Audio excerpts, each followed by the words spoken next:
Almost 48% of California's total land area is governed by the federal government. We're talking about United States Forest Service, and we're talking about the Bureau of Land Management. These are the national parks and other... Yeah, and National Park Service would be the third one. This is all federal control, federal management. When you hear the federal politicians complaining about state policy, it's like, well, they meant Democrats, is that really? Probably.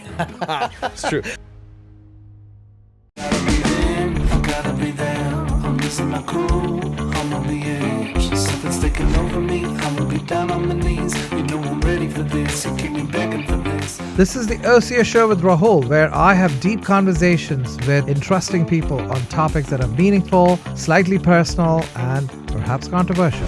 Roll with this. I could do this all day, I could do this all day, back up, I'ma run this town, I'm headed for the top and you know it's going down.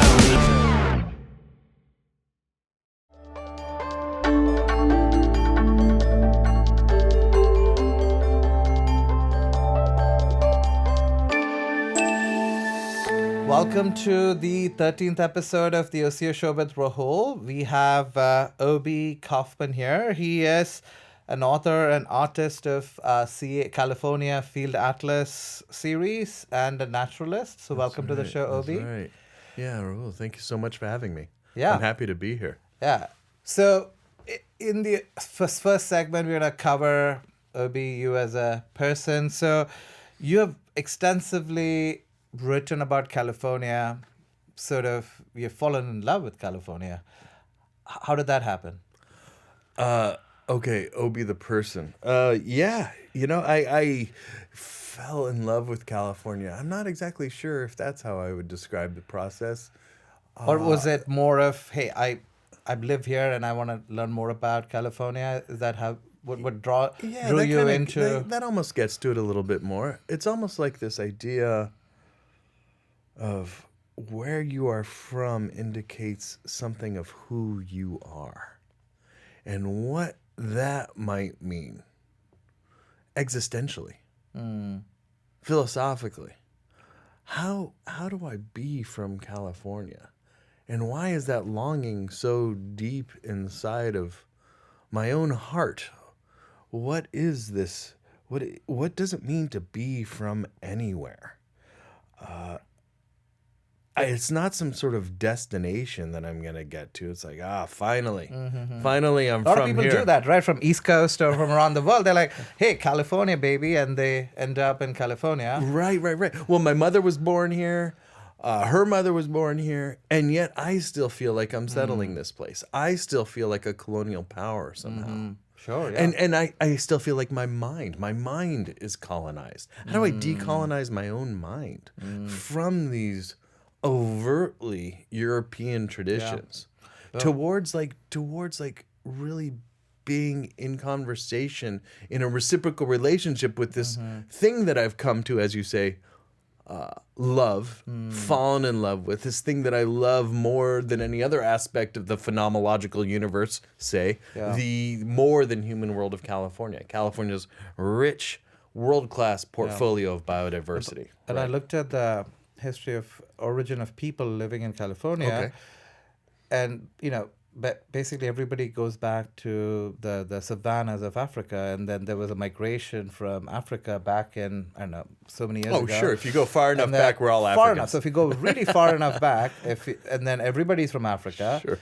Then Half a lot of million years. people went to the Middle East today, and then part of them went to Europe, part of them came to India, and then from India they went to what is today Singapore, Australia. There was the seas were frozen.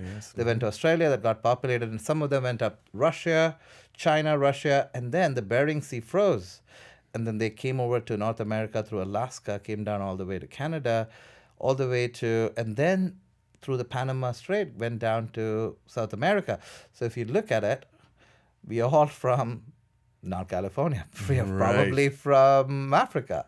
If you really look at the so to your point about colonial mindsets and the travel and education, we all are sort of know that we're not from here. We're all from somewhere else, depending on how far you go back. in these Yeah, I would like. stories. I'd like to address a couple of things that you just said there. Yeah. That story that you just told an interesting origin story. When you say people, and you go back 500,000 years, which is the time frame that you just quickly described, we're talking about multiple human species. Okay, so Homo sapiens eventually are the only human species that apparently settled in both North and South America. And this is the anthropological, the archaeological story as it is right now. Now there is another story to be told, and that's the indigenous story of their own origins. Why not we listen to the people about how and why they say So is that story very different from the modern archaeological explanation? Very different. It's very different, but I think regardless of the form that the story takes, that there's a matter of relevance. Absolutely. For example, you talk to the Southern Pomo, the coastal Miwok, they will say that I don't know about any, or this is my podcast co-host, Greg Sarah, says this, when he says, I don't know about the Bering Strait. I got my Bering Strait. Funny. So, yeah, funny. The idea being that people have always been here. And that's the relevant thing. It's not necessarily the historical story to be told on an evolutionary basis, as you're saying, but balancing relevancy and significance and meaning. When I said before, like, what does it mean to be from a place? Like, let's go all the way back and actually trust the people that, regardless of whether or not like their biological form, the human story goes back that far. The people are from here. The coastal Miwok people are from here. And they never existed anywhere else except for here. And as in that sort of, if you will, that relatively modern context. And when I say colonial patterns of my own thought ways, if you will, I'm really talking about like the last 300 years, right? So like That's really what like people remember and written about and all that. I want to get to your local stories, but I want to cover you as a person. Oh, okay. So did you grow up here in California? Yeah. I was born on Sunset Boulevard and in Hollywood. My father was the director of the Griffith Observatory. He's an astrophysicist. My mom was a clinical psychologist for many years. We moved up to the East Bay in the late 70s. And when I found Mount Diablo, I just instantly had such a connection that to this day I'm still exploring in its most splendid fullness, if you will. Cutting my teeth as a young naturalist across those blue oak forests, and climbing waterfalls and playing with tarantulas and mapping sage mazes and all of that kind of stuff. Still, Is that my what you were favorite stuff doing to instead do. of going to school?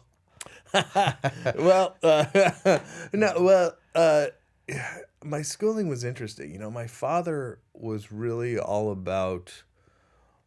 Remember, my father was the astrophysicist, so he would say things to me like, mathematics is the language of reality. And this was my early childhood paradigm. In fact, I think if you looked at the total hours of study that I had in my youth and even into my adulthood, I could easily and comfortably say that I have more training in math than I do in art. Which is funny because my vocation, my profession is as a visual artist, with, sort of a core competency in ecogeography, biogeography, cartography, naturalist studies, as you say, but There's math in the real world, everywhere. What? Say again? There's mathematics in There's mathematics. in nature. There's mathematics. And yet I was always drawn to the beauty and the eloquence of it, which isn't necessarily the form and function necessary to it, but as a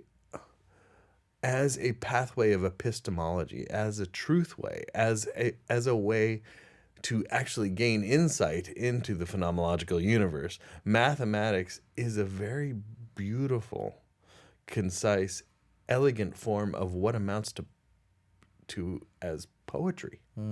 There's a poetic aspect to it, and that sort of aesthetic spark continues to be a great inspiration for me as one who studies systems, say, across the ecological landscape. So, it's funny, Rahul. My father wrote big textbooks on astrophysics with like names like Discovering the Universe and Cosmic Frontiers of General Relativity or Black Holes in Warped Spacetime. William John Kaufmann III was his name. And, he died in the 90s, and I just recently realized that, oh my goodness, I'm doing the same thing that he did. I am using nature as a metaphor to find my own place in this universe. His metaphor was the entire cosmos.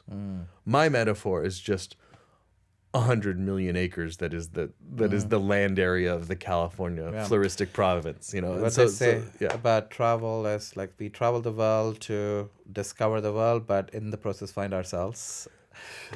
So something that's probably the shortest way to say what I said. So what were the That's right. values your parents inculcated in you now that it led you to be this person you are today that you had, you think, now looking back? I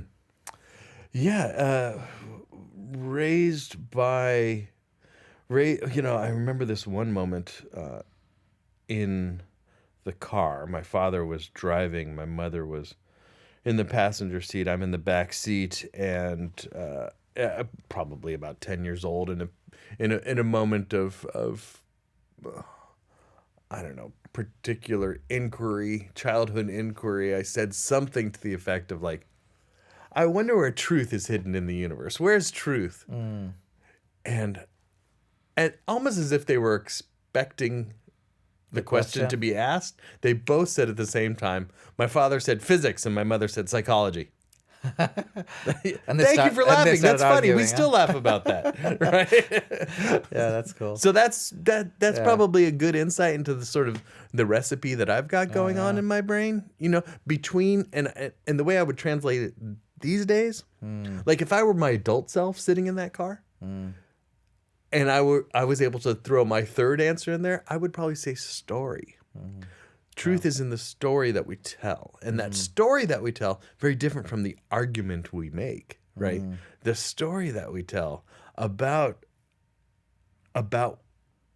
what it is to find meaning as opposed to finding truth. Yeah. And if you look at what the answers are psychology and physics, one is left brain, one is right brain. Yeah. And then you probably wanted to mix up the left and right in some ways to...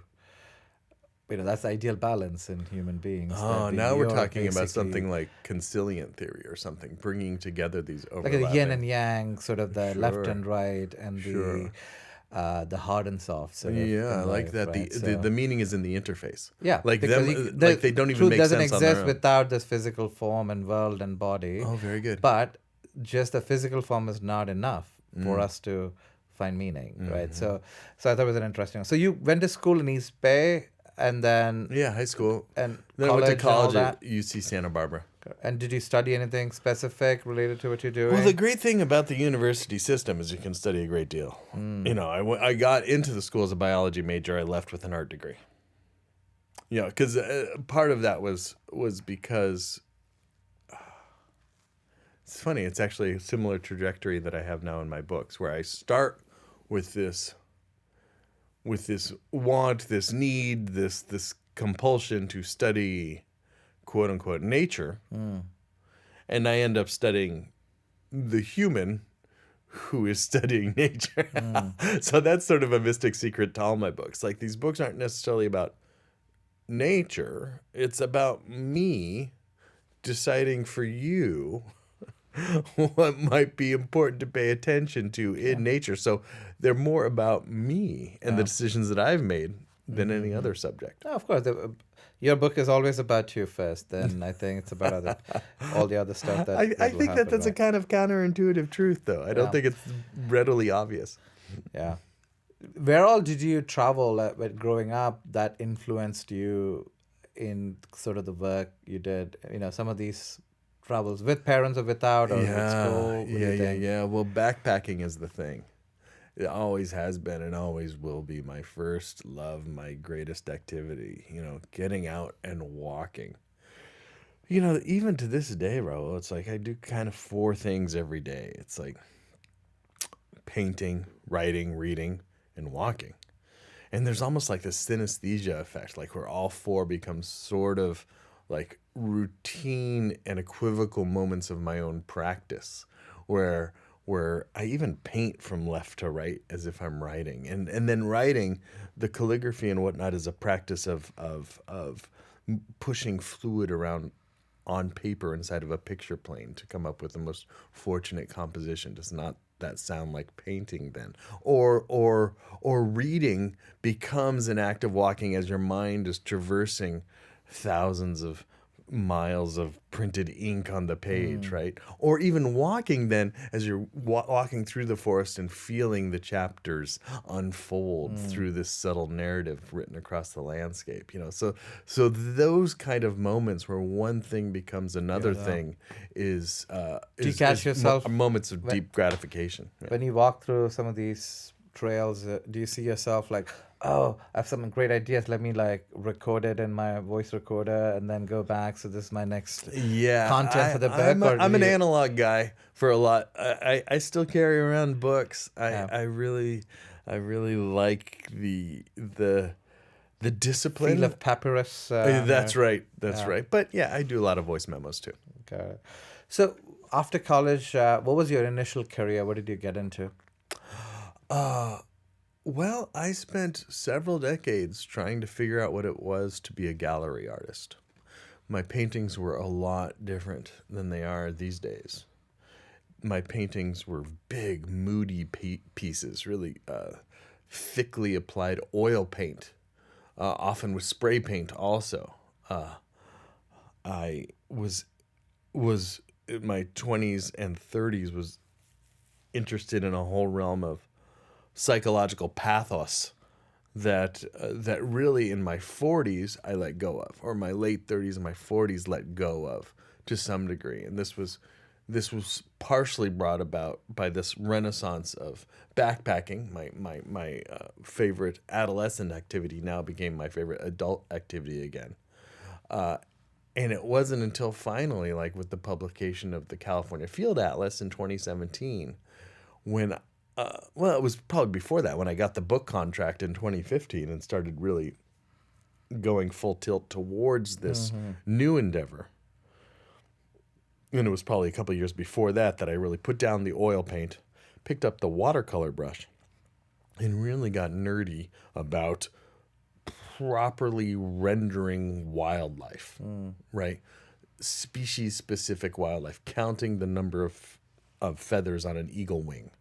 Or counting the number of needles on X, Y, or Z pine species. Okay, so that kind of stuff really opened me up to this new expression, which translated to a career. Finally, I'm very gratified and humbled and proud to say that was like, finally when I gave it all away to that thing that I love, that we've been talking about here, the more than human world, right?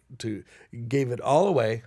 That the career opened up and the opportunities opened up, and one thing led to another. And now I'm 6 books in. Yeah. Did you get a publisher for your first book? Or it was Heyday.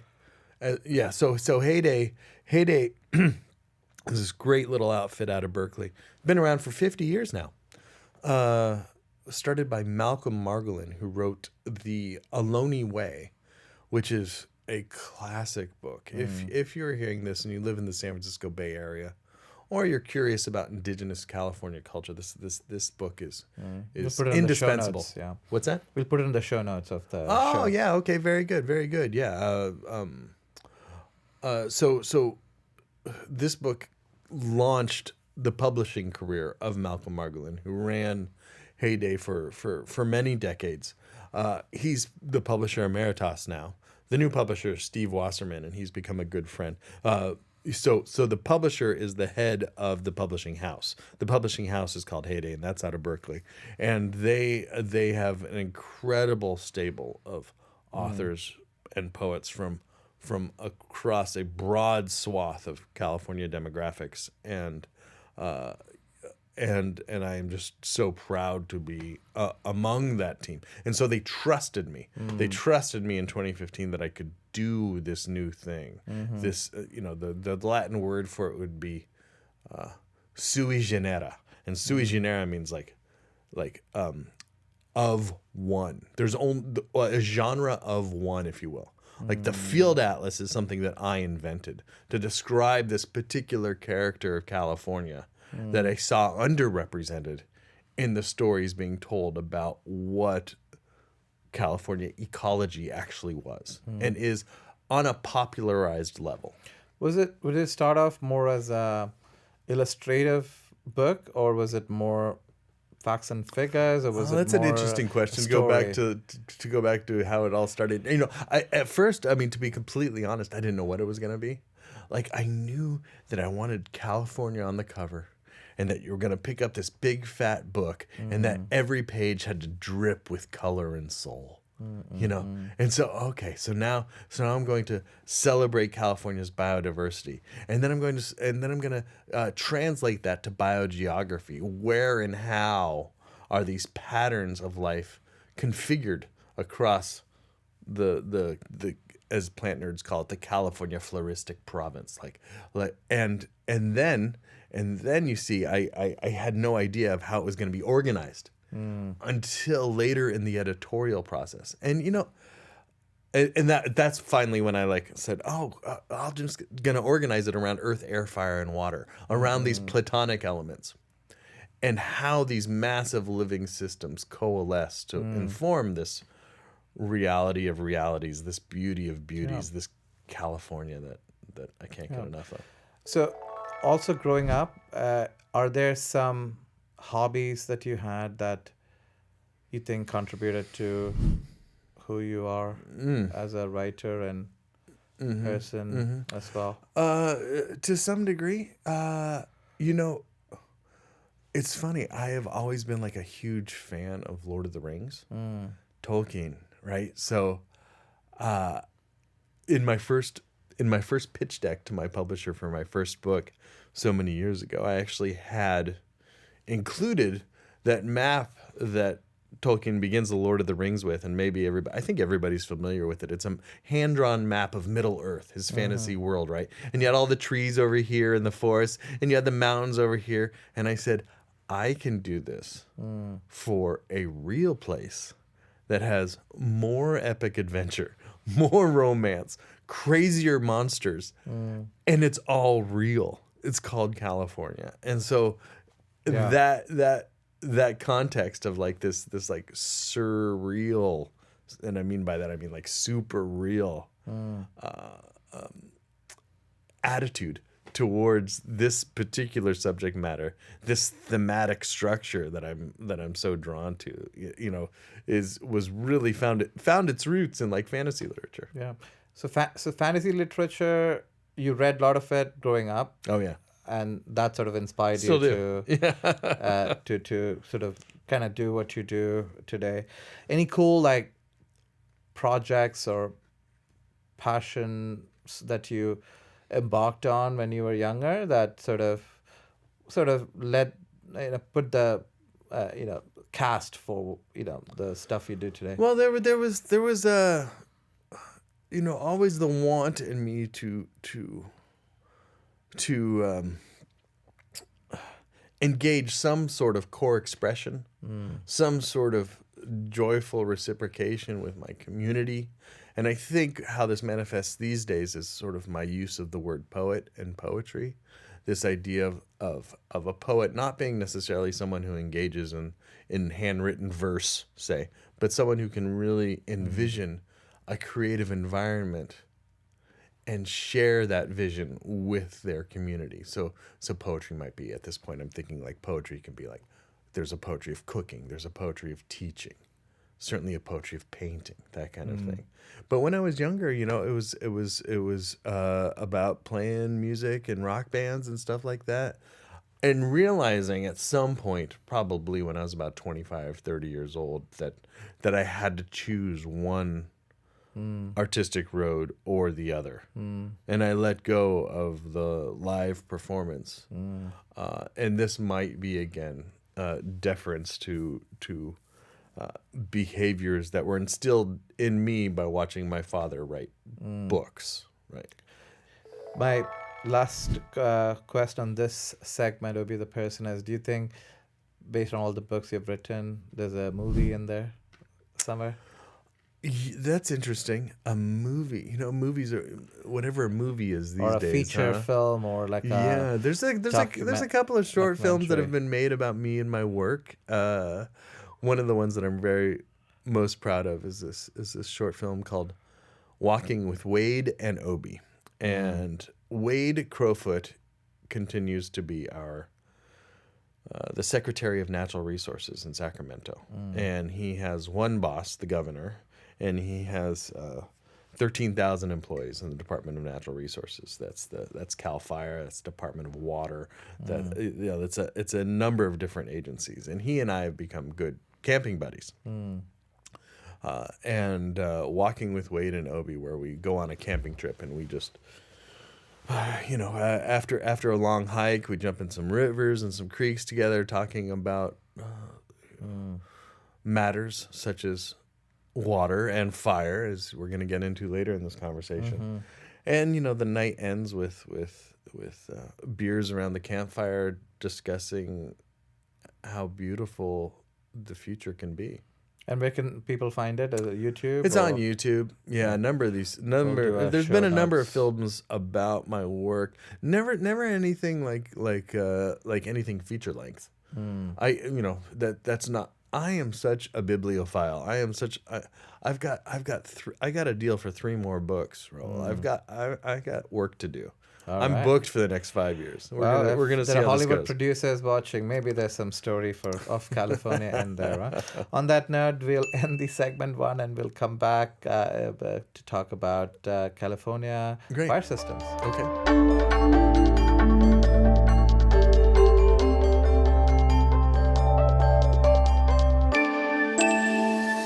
Welcome to the second segment of our conversation with Obi Kaufmann. We are going to talk California fire systems. Oh, everybody wants to talk about California fire systems right now. Well, I got to start with based on your books and your talks, you have researched fire extensively in California, and you consider it more as a feature than a bug. And why so? Tell us. Right. I think this is a point of dire importance, as a matter of fact. That fire in California doesn't exist as some sort of remainder of an equation that has yet to be balanced. Land fire in California is not a bug of the system. Land fire in California is the system.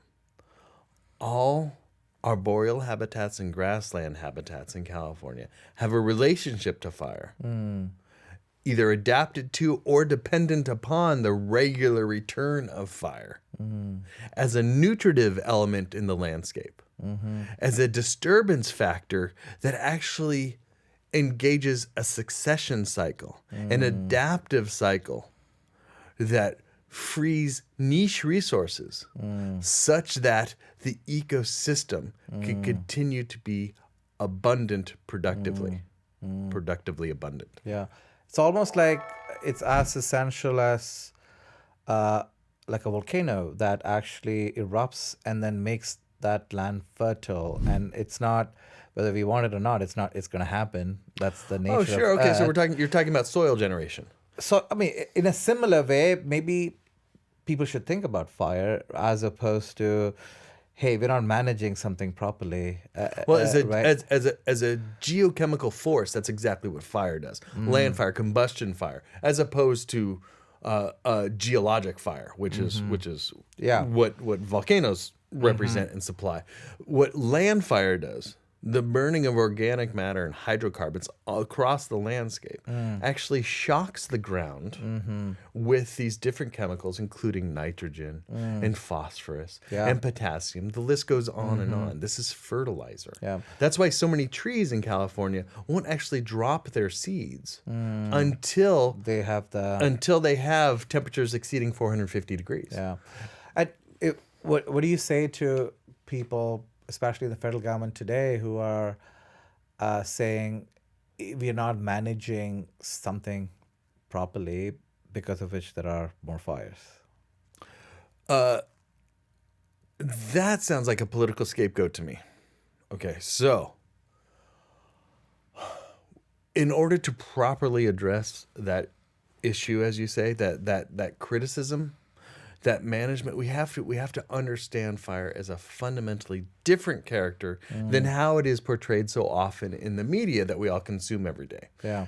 In that media, you turn on the nightly news, and the story of fire in California is 100% tragedy. It's 100% destruction.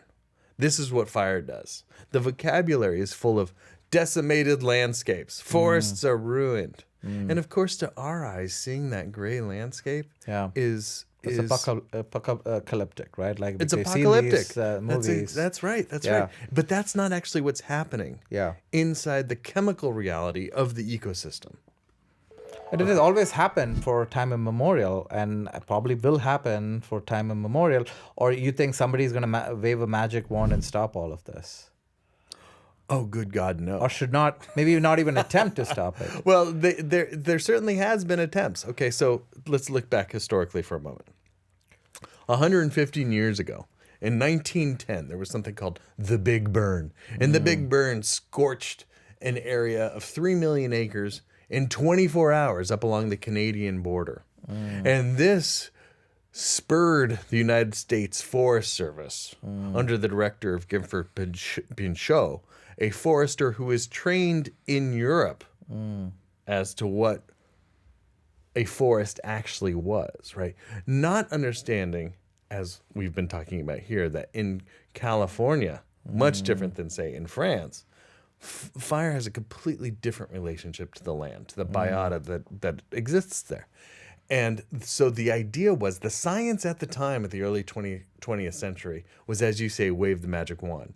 If we suppress fire enough, if we exclude fire enough from the landscape, it will simply go away. And Like have buffer zones and all of this management techniques. Well, it was what they were more. talking It was about, huh? more of a military effort that remains to this day. But for so much of the 20th century, the rule was. The policy was called the 10 a.m. rule, meaning that any fire spotted must be put out by 10 a.m. the next day. Every single fire. That's not the policy today. Policy today is more like these wilderness fires. Perhaps you heard of the 2020 Gigafire, the Mendocino Complex fire, which was the first fire that burned over 1 million acres, right? They called it a Gigafire. Even though in the tech world, in the numerical world of mathematics, giga refers to billion. In the fire world, giga refers to million. A mega fire is 100,000 acres. A gigafire is 1 million acres. Okay, so you hear these words tossed around, and it's a little bit confusing. But the Mendocino Complex was 1 million acres, and a lot of this was like there were no structures. Nobody was in danger, so why are we going to spend the money to fight it, and spend the risk to risk? This was all in the forest, invaluable human lives to fight the fire, right? So this is in the forest. In the forest, yeah, away from any structure, and given the advent of fire ecology over the last 50 years, really, and the divorce academically of fire ecology as a discipline from forestry, which is so often related to silviculture, which is the business of commodifying the forest into that product called timber, right? Yeah. And so now there is wisdom in letting fires burn. So do they teach these subjects together in some universities or maybe fire institutes? Or Yeah, most universities now have a universities dedicated to such investments, to such academic thought will now have fire ecology courses that's separate from forestry courses. So it should be ideally mixed, in your opinion. Yeah, they well, should no, learn this both. is an important segue to not to understand that forests are ecological systems, not to be managed as agricultural systems. You're right. Yeah. And but then there's no money in that, right? In our capitalistic systems. So, well, the That's a different way discussion. of thinking should change. Huh? Okay, so And it also depends. It also depends on money spent versus money earned. Like, it's my contention that getting right with fire in California is one of the greatest economic opportunities that California faces in the 21st century. Getting right with fire. because of the loss it will have otherwise. Think of what just happened in Los Angeles. Yeah. Yeah, what's your That take comes on about that? from misconceptions of what fire is in California. I mean, you look at the Palisades slope, where we just had that horrendous tragedy, that urban fire. People often call it a wildland urban interface. But that was an urban fire. I mean, sure, it was started in quote unquote wildland, land that hadn't burned in 40 years. Okay. But that fire swept down the neighborhood of Palisades, the Alphabet Streets, with such force. Now, you look at a picture of the Palisades from the 1920s before the developers came. There's not a tree there. This was a burn plain. That's a neologism that I coined. As you've heard of floodplains, there's also like the idea of the burn plain. Like the Chumash who lived there. Remember, we were talking about people who have always been here. The Chumash who lived here for tens of thousands of years burned that every year for food stores. Okay, that land has co-evolved to burn. And when I say food stores, I'm talking about dozens of species. Acorns, nuts, seeds, bulbs. It's a supermarket. Fire affords a supermarket in the California landscape. This is after the fire it grows. After the fire grows. Yeah. So is that knowledge codified somewhere in some official sources or county or national? Well, here parks register we're and sitting this in and that. 2025, and Indigenous California has a seat at the table in Sacramento as they never have had before. And this is an excellent thing to report, because what we're talking about here is traditional ecological knowledge. And it is a sword that is waiting to be pulled from the stone, if you will. Which is this combination of scientific innovation and traditional ecological knowledge towards this idea of integration, towards this idea of reciprocation. You notice I'm not using any of the environmental buzzwords like conservation, preservation, restoration. You know, I think that those words work well on a project basis, but as far as this popular discourse that you and I are engaged in right now, in this sort of poetic game of a new story to be told, I think those words are sort of anachronistic and perhaps a little bit too political for what we're engaged in promoting towards greater abundance for all systems. But let's say some of the Native American traditions and ecological knowledge says, hey, you should not build here. And I'm sure the lawmakers and people in Sacramento and other places are going to question the scientific validity of these assumptions or statements. Well, I And don't think it how- has how do anything you- to do with scientific validity. I mean, I imagine that they're trying on on a level that amounts to some sort of sophistry, like we're fighting it in court to really get the particulars somehow of X, Y, or Z. But it's undeniable that California is dangerous. That fire is always on the way. Fire is always on the way. Fire will not be denied. And they're going to start rebuilding in Palisades right away. Yeah. And they're just doing that. And we have to like say, okay, I mean, it's going to happen again. Yeah. I told you so. It's 20 years from today. we would like to see, there are a whole, how should we say, a whole bouquet, a whole retinue of engineering possibilities, landscape design ways and methods that we might be able to build a residential community in that most beautiful of all places. Palisades is gorgeous, But if you want to live there, I would suggest redesigning the entire infrastructure of what a residential community might be, and it's a hard thing because people have paid money and lost their homes, and they have their fortunes tied to their real estate.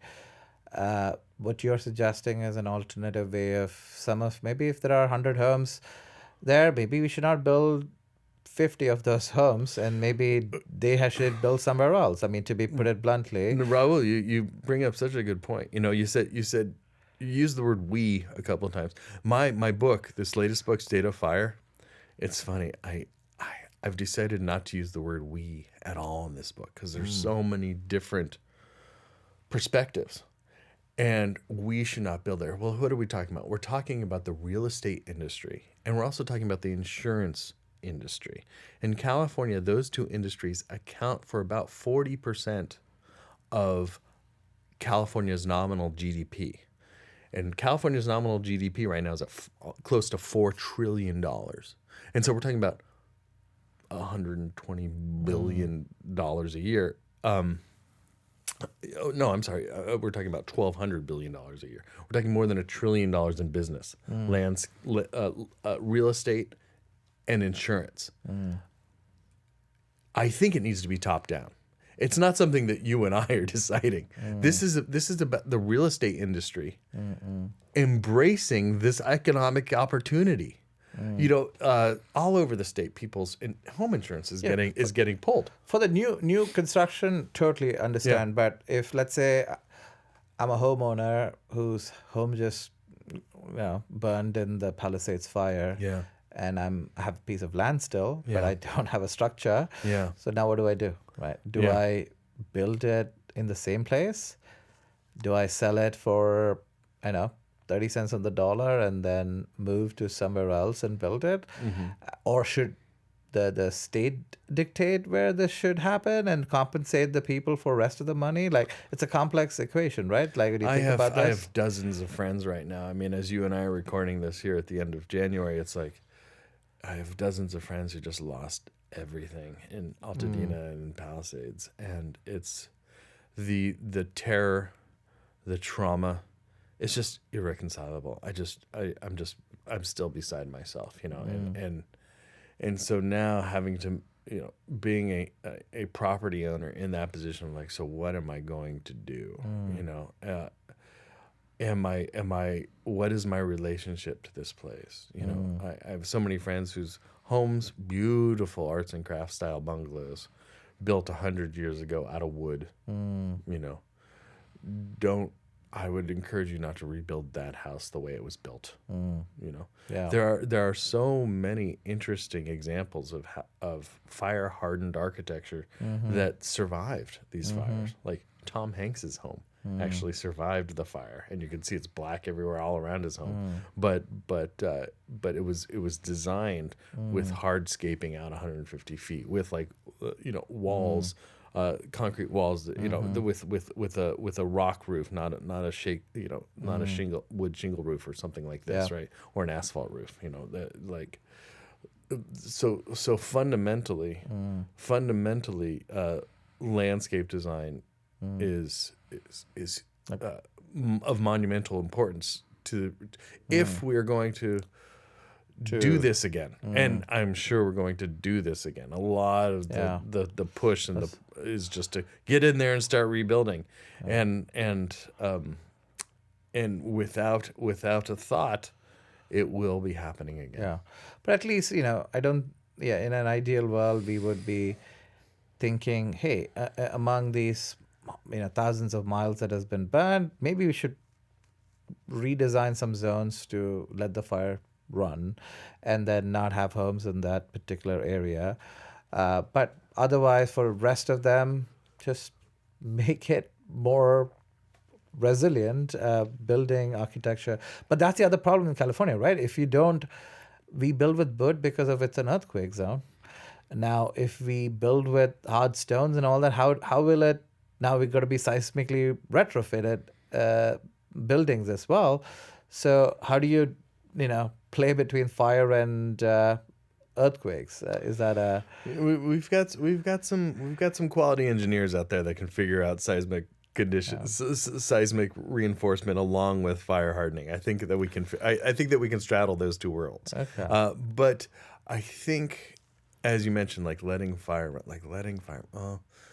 We've got a lot of issues, a lot of these stress vectors, if you will, that have conspired, if you will, or coalesced is probably a better word, coalesced to inform the conditions as to why these massive conflagrations actually occur, and I think you hear so much, shall we say, propaganda about climate change, which I think is itself sort of a misnomer. I mean, we've got climate breakdown by way of anthropogenic global warming, which is deforming circumpolar wind patterns that may then be further deforming Santa Ana winds. But that data is still very new and very young. But also we've got increased temperatures, increased aridity across California, especially in Southern California. And what that actually does to the wood body of the tree is the process of desiccation, of drying out, right, which makes ladder fuels more combustible. And then the big elephant in the room is invasive plant species. Okay, so we've got 14 or so grass species that have their origins across the Euro-Asian steppe. And what these plants want to do is turn the world into a grassland. I mean, that's their evolutionary strategy. How did they come here? Oh, cows, livestock, pasture. The first laws that the Spanish passed at the end of the 18th century were anti-fire laws for pasture lands, in anti-cultural fire laws, even before the mission system was constructed. It was about stopping the Indians from making their cultural fires, which the Spanish strongly thought was absolutely 100% deleterious to the landscape. When in fact that was the thing food that was sustaining source. it. Yeah. Yes, right. So coming back to just the LA Palisades fire, is there something from a land management perspective we should do better, or you think the administrations should do better?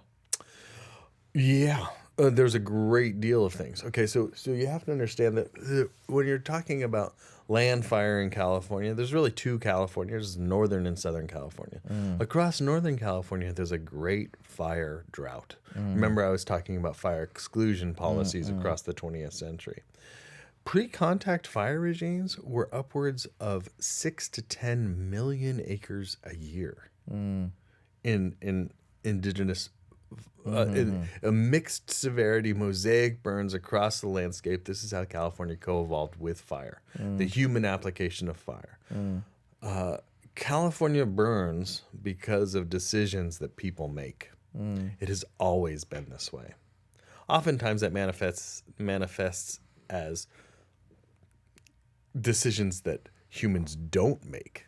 Okay, so You figure about 15% or so of fires over the past 30 years were natural sources, namely lightning. Like down here in Santa Cruz, we had the big CZU fire in 2020, and that was sparked by lightning. But still, lightning happens onto land management regimes and designations that are designed by the human element inside the landscape, you see. So what Southern California has, though, is a great fire glut. Great fire drought in Northern California, great fire glut in Southern California. Chaparral forests are not meant to burn as much as they are being burnt.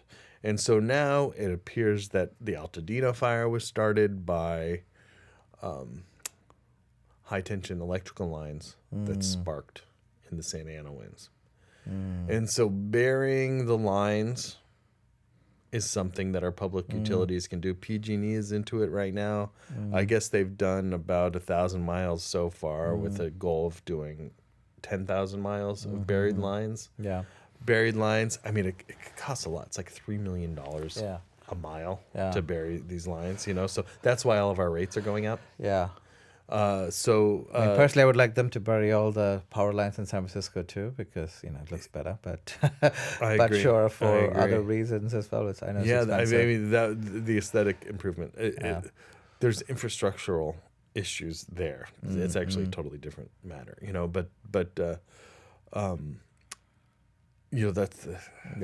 that's one way of hardening the landscape. I don't know. I'm not qualified to talk about the ecological risks of putting all of that heat into the soil. I'm sure there's some unintended consequences of doing that. There always we'll are. discover 10, They 20 always are. years Well, that's the science of ecology. The science of ecology, according to Frank Herbert, the guy who wrote Dune, he says ecology is the study of consequences. And that makes that rings. We can't true to really me. learn That about it resonates. in one lifetime. Yeah, that's right. Take many lifetimes. That's right. So what do you think about? I think there was White House mentioning that insisting certain federal funds to come to California based on water being managed better to fight these fires in California. Any your high-level take on that? Oh yeah, I have a lot to say on that. I mean, we are witness to. Well, what you're talking about is the current president has now been tweeting or whatever he does on his own social media platform. Well, I guess he's back on X. So, Yeah. So he's Back been on X. tweeting about what evidence of fantastic ignorance does he present in this show of bluster and folly. He apparently has no idea how the California water infrastructure works with regard to how it is delivered, how it is maintained, how it is used, and how it is employed as a fire management tool. Yeah, I want to come back to water. This is a whole different topic in the next segment. So you said there's been an evolution of public policy with respect to fire in the 20th versus 21st century. Yes. According to you, like what's your elaboration on that? Right. To think of almost 75% of the land that has burned in the past 100 years in California burned within the last 20 years. There's a number of factors. Remember I said decisions that people make. There are climactic factors. The century between 1850 and 1950 was the rainiest century in the past 2,500 years across California. A lot of rain, a lot of growth. The fieriest decade, if you will, the decade with the most calamitous fire across California in the 20th century was the 30s. And we saw some big fires in the 30s. And so with great military force was fire excluded and suppressed over the next several decades.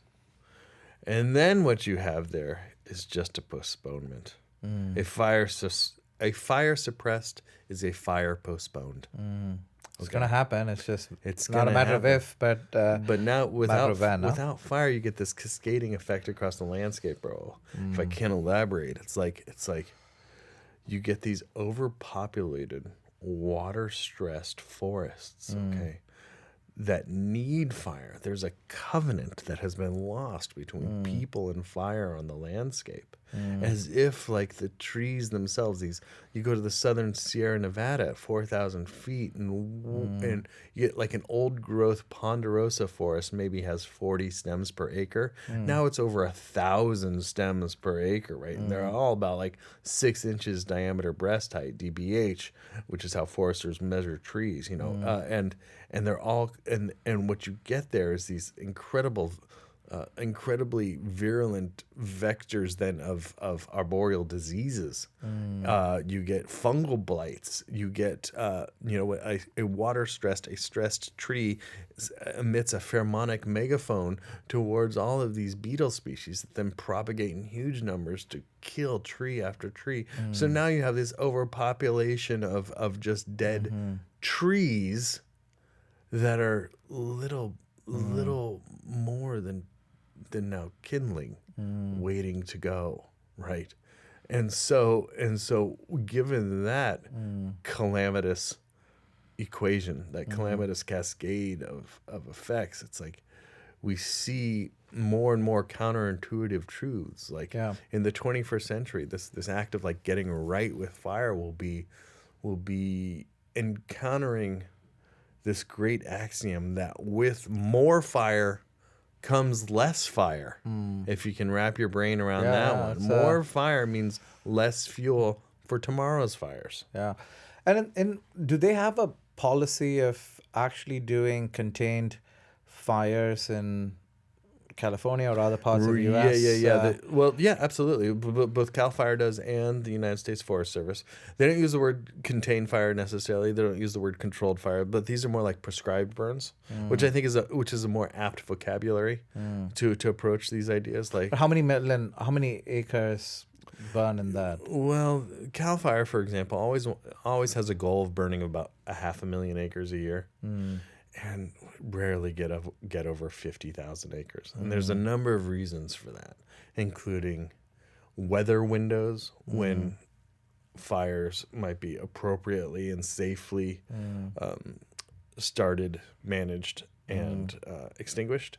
And also just the political reality of, say, like air districts, municipal powers protesting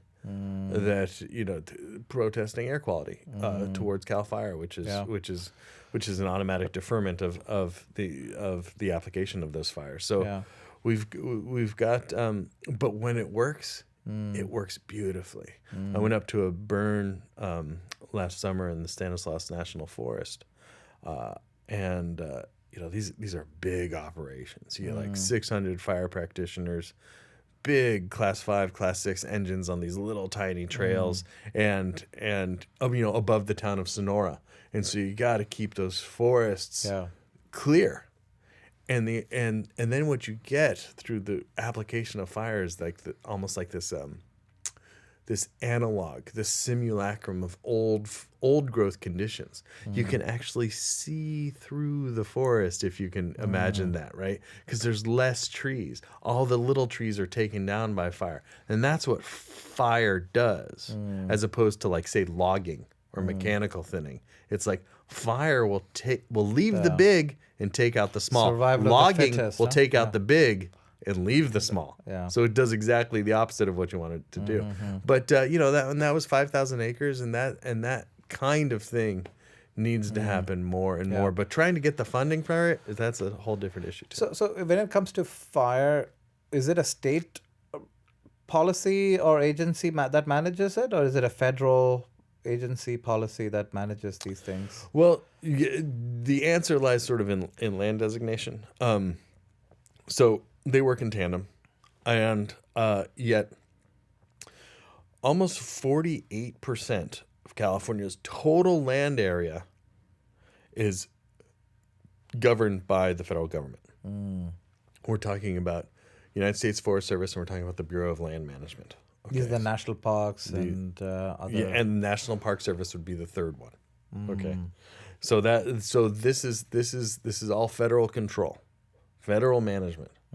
So when you hear complaining the state- federal politicians complaining about state policy, it's like, well, Yeah. Hey. you Well, they know, meant Democrats, is that really? probably. It's true. It's true. It's true. I mean, we have now this state law called the 30 by 30 law, and this is a revolutionary piece of legislation, and I encourage all of your listeners and all of my fellow citizens to get into this law and find out what this is all about. The idea is that 30% of California's land and waters, coastal waters, fresh waters, will be managed, protected By 2030, I think. by 2030 for the expressed interest of biodiversity propagation and for defense against unmitigated development. Okay, so following those numbers, and I think as an ecologist, probably only really makes sense if you really want to defend against a simplification of California's endemic biodiversity is something like a 50 by 50 law. But that's another beer around the campfire with Wade. We're gonna have to see how that goes. But the 30 by 30 is what we've got here now. And there are problems with the law, and I've got lots of criticisms about it, and have written lots of essays about it too. But it's as a working model, getting 30% under bioregional, localized, statewide control. We've got more of a legal inroad to managing our own. Our own lands, and given, as I say, Rahul, it's like $4 trillion GDP. We're a very rich state that can figure this out. Yeah, we can figure this out. So this doesn't include the 48% that is managed by the federal government. This 30 by 30. No, it overlaps in many ways. In many ways, it overlaps. Like federal wilderness areas, for example, which account for about 18 to 19% of California's total land area. These roadless areas that are our nation's strictest standard of land protection policy are included in this 30 by 30. Even though it's law, federal. even though it's federal. Got it. Yeah. What's your take on FEMA and with they helping with all the fire rebuilding and all that? Is that any particular feelings there or thoughts? Sure. Yeah, I really don't understand a lot of the political rhetoric about tying it to other political issues. Like I really am astounded by that. It's a weird quirk that that these fires in Los Angeles happened actually under the Biden administration and not under the Trump administration. And so the Biden administration pledged, I think it's 120 days of reimbursement to California, to all the money that's going in. Now that we know that this is the most expensive disaster in the history of in the history of urban fire in California, I just go back to my dozens of friends who just lost everything, and it's like, this is why we all pay into this national system. Yeah. And this is a democracy. Yeah. And as far as that goes, you have to put your money where your mouth is. Yeah, or make the insurance companies pay for this, right? I mean, or top up whatever they cannot pay, essentially, as well on all of this. Well, that's interesting. That's an interesting point. Yeah, I think that to get back to kind of what we were talking about before with the insurance companies, it's like the opportunity, the money left on the table. I have so many friends who have just lost their fire insurance or their home insurance because they're in a fire-prone area. I mean, that insurance companies don't want to do that. That's loss of revenue for them too, right? I mean, well, let's figure this out then, and let's create a situation in which all boats rise. Yeah, I Let's read work a deal. Report on this particular one where because California is also very pro people. I heard that a lot of insurance companies are sometimes not given the option to look at future model predictions of which areas are going to burn and factor that into their premiums of insurance. California has insisted that they actually look at only the past data. So the past data might not have shown Palisades, but the future data might have shown Palisades on their models.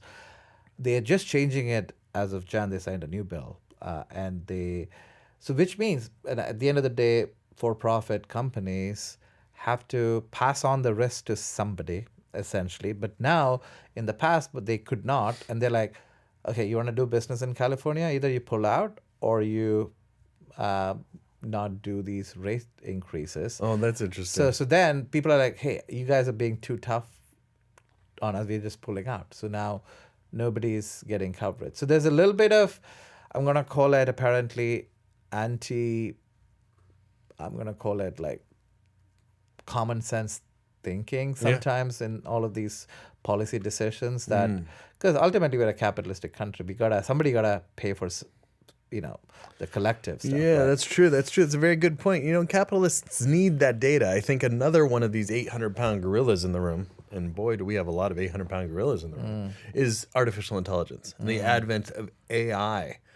The ability to not only collate all the information gathered, but to analyze that information, especially in terms of disturbance regimes over great land areas, will certainly be spurred by insurance money. Talk about a good use of AI, huh? Yeah. Well, that's why, ecologists in general are pretty excited about it. Yeah. And I am. I need more data, baby. Weather people, nature people, like all of them are excited. What's your take on fire departments across California in general? The reason I ask is what I heard just a few years ago, I didn't know about this, is people loan firefighters between departments, and there's a collective California fire units, like San Francisco firefighters going and fighting fires in Palisades and going and fighting fires in Santa Rosa. So it's a collective firefighting unit. But in general, what's your take on firefighters here? And I've got nothing but praise for our first responders. I've got nothing but love for the heroic efforts of these men and women who are out there doing this thing that is. I mean, it's in California. It's a quasi-military operation. I mean, it certainly is. We've got the largest civilian fleet of aircraft for firefighting in the world. My core competency sort of revolves around infrastructure and patterns on the landscape. And so it's like, you hear a lot about, for example, the lack of water pressure in the municipal fire hydrants in the Palisades at the time of the fire. And that's a shocking allegation to me, because there's not a municipal fire system in the world that could have handled that. A fire hydrant is designed to handle one house burning with like 3 engines. Yeah. Right? This was 1,000 houses at once.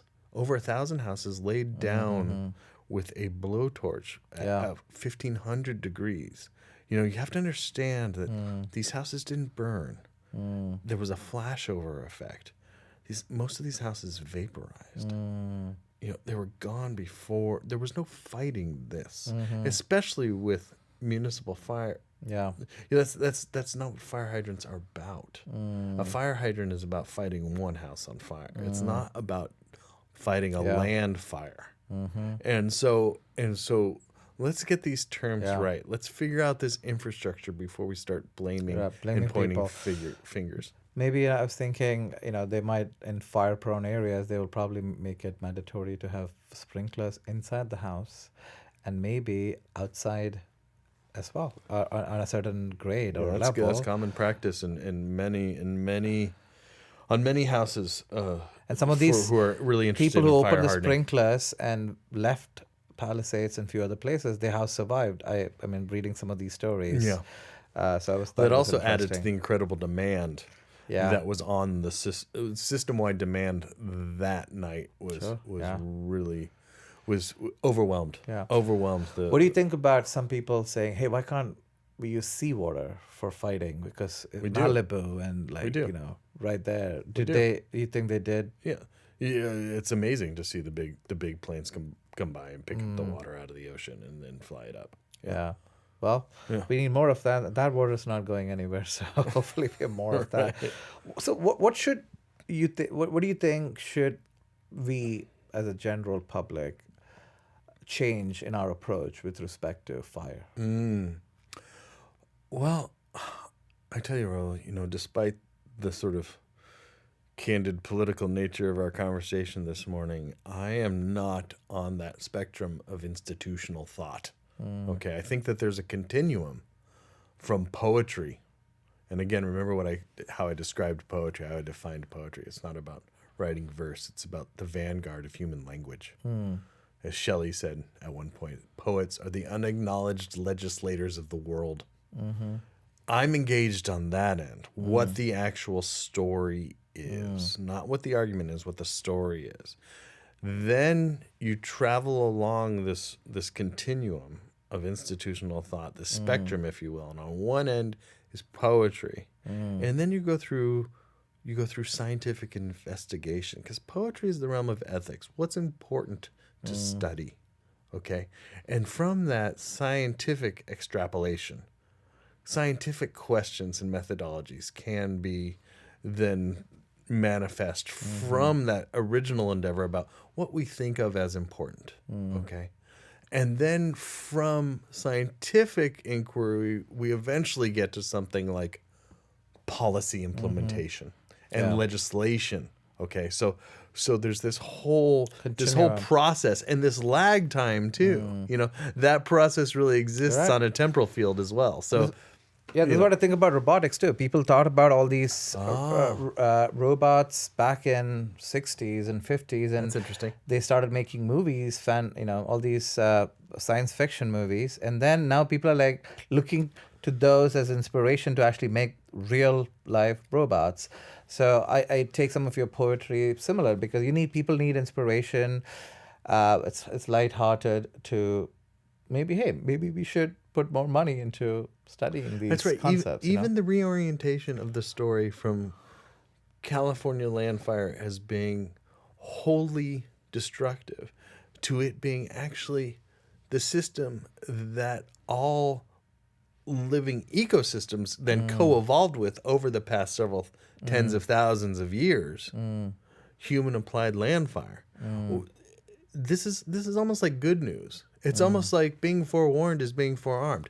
Fire is the system. Fire is always on its way. Yeah. And if fire is always on its way, well then let's get out in front of that. Yeah. So that's your message to sort of the general public. Fire is the system, and then, if it's going to come, it's not a matter of if, it's just a matter of when, and we just have to get in front of that and live with it. Oh, I mentioned Mount Diablo in the last segment. Yeah.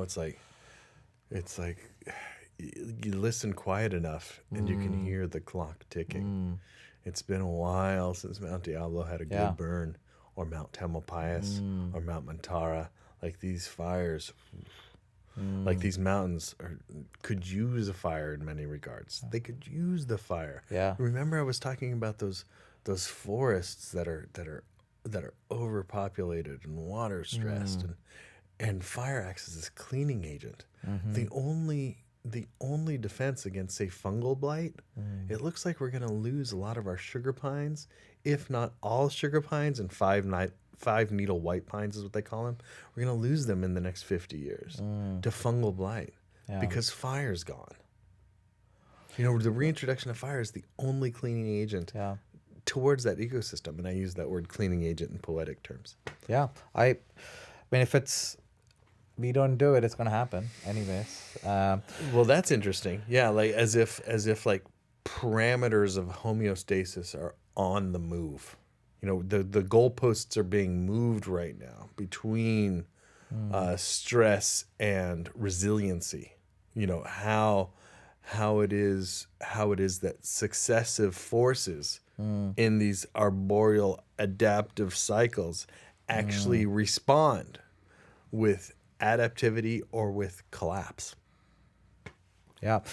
And if there are some policymakers, state, local, federal, watching this, what would sort of, other than the fire as a system, anything they could do that you think you could inspire them to think about? Certainly, that would be rethinking systems of development towards being again from here. Don't build your house like you would build your house in Indiana. This is not Indiana.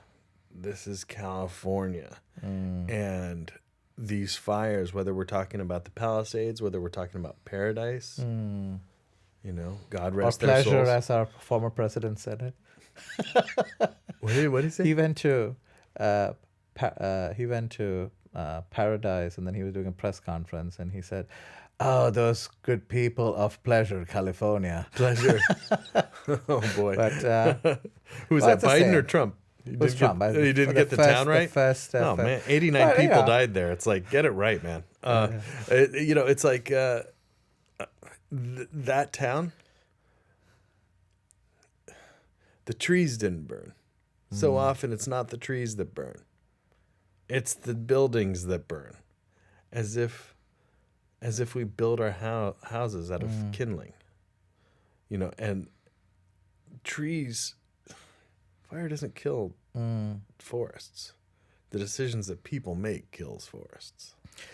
And I think these housing codes on building with wood, I think came about after some of these earthquakes, I believe, right? Like, because, I grew up in south of India, and there, all homes, if not, it was built out of stone, built out of these hardy materials. Hey, you don't have the trees in India. We have the trees, but then they want to build something lasting. It's not an earthquake zone, but... the reason why California has houses built out of wood is because the amount of timber is just absolutely plentiful. It always has been. So you think that's the reason, not really the earthquake zoning of these places? Because what I've heard is, wooden built structures falling will cause less damage than some of the hardened materials that fall on you. But could be the timber industry too. So do you think California is a special system? You said you compared it to Indiana. Do you think how does it compare to other states in the US or around the world, other countries or other regions? Have you... Fire exists in California as it exists nowhere else on the planet.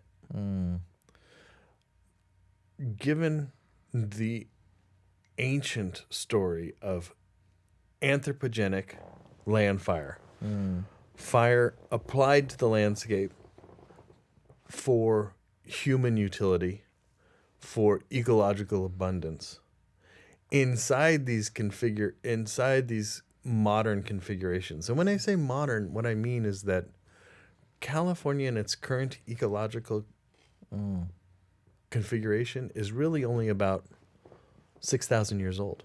It's not much older than the Great Pyramids. And this is about the time when hundreds of indigenous sovereignties across the state, which have been described as pyrodiverse communities, right? So, or pyrodiverse economies. Fire was the main method of agricultural production in the state of California for tens of thousands of years. And that sort of human stewardship through eras of mega drought, through eras of climate fluctuation. 6,000 years ago, the mid-Holocene climate optimum, when it was warmer in California than it is today, by at least an entire degree centigrade, was about the time that the San Francisco Bay came into existence, and so this is indicative of the kind of modern configuration that I'm talking. This coevolution of applied fire and the mosaic patchwork of habitat type across California has really only existed for less than 10,000 years. Well, I'm gonna end the second segment about fire with this topic. What do you think climate change is gonna do to fires, if anything, in California? Well, climate change is so often discussed as sort of this negative externality, this thing that is happening to us, quote unquote. And yet I see so much opportunity. I see so much opportunity. In fact, I said at a high school pretty recently, I said, what if I was to tell you that fire in California represents the greatest economic opportunity of the 21st century? It will change everything, from software design to healthcare, getting right with land fire in California. And if we get right with land fire, and getting right with land fire is a whole laundry list, we have the opportunity of leaving the more than human world in California in better shape at the end of the 21st century than we left it at the end of the 20th century, even with the continued injury of climate breakdown by way of anthropogenic global warming. California knows how to get hot. In my new book, State of Fire, Why California Burns, I trace the paleoclimatology of California over the past 10,000 years, since the last glacial maximum in the last geologic age, in the Pleistocene as opposed to the Holocene where we are now, or the Anthropocene as it's so often called. In California, the Anthropocene really began back then, 18,000 years or so ago, when humans came in and really began to alter and to invent California. California is therefore an artifact. In its core being, California is an artifact of human stewardship and will continue to be. And that is a responsibility that must be attended to if we want to continue to appreciate the right of being a resident here in this most dangerous and most beautiful place at all. All right. Well, on that note, we'll end our second segment and we'll come back for our third. Great.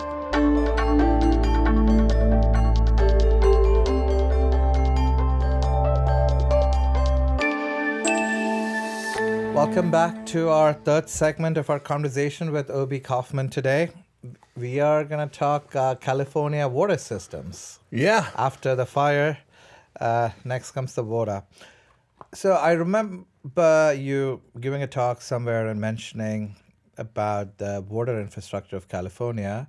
And in my mind, I equated it to one of the engineering marvels of the modern history. Modern world or ancient world? Yeah, or compared to even Roman aqueducts from back in the day. What do you think? I mean, why do you throw say it up against the Roman aqueducts? Yeah, why do you say that? Like, is there?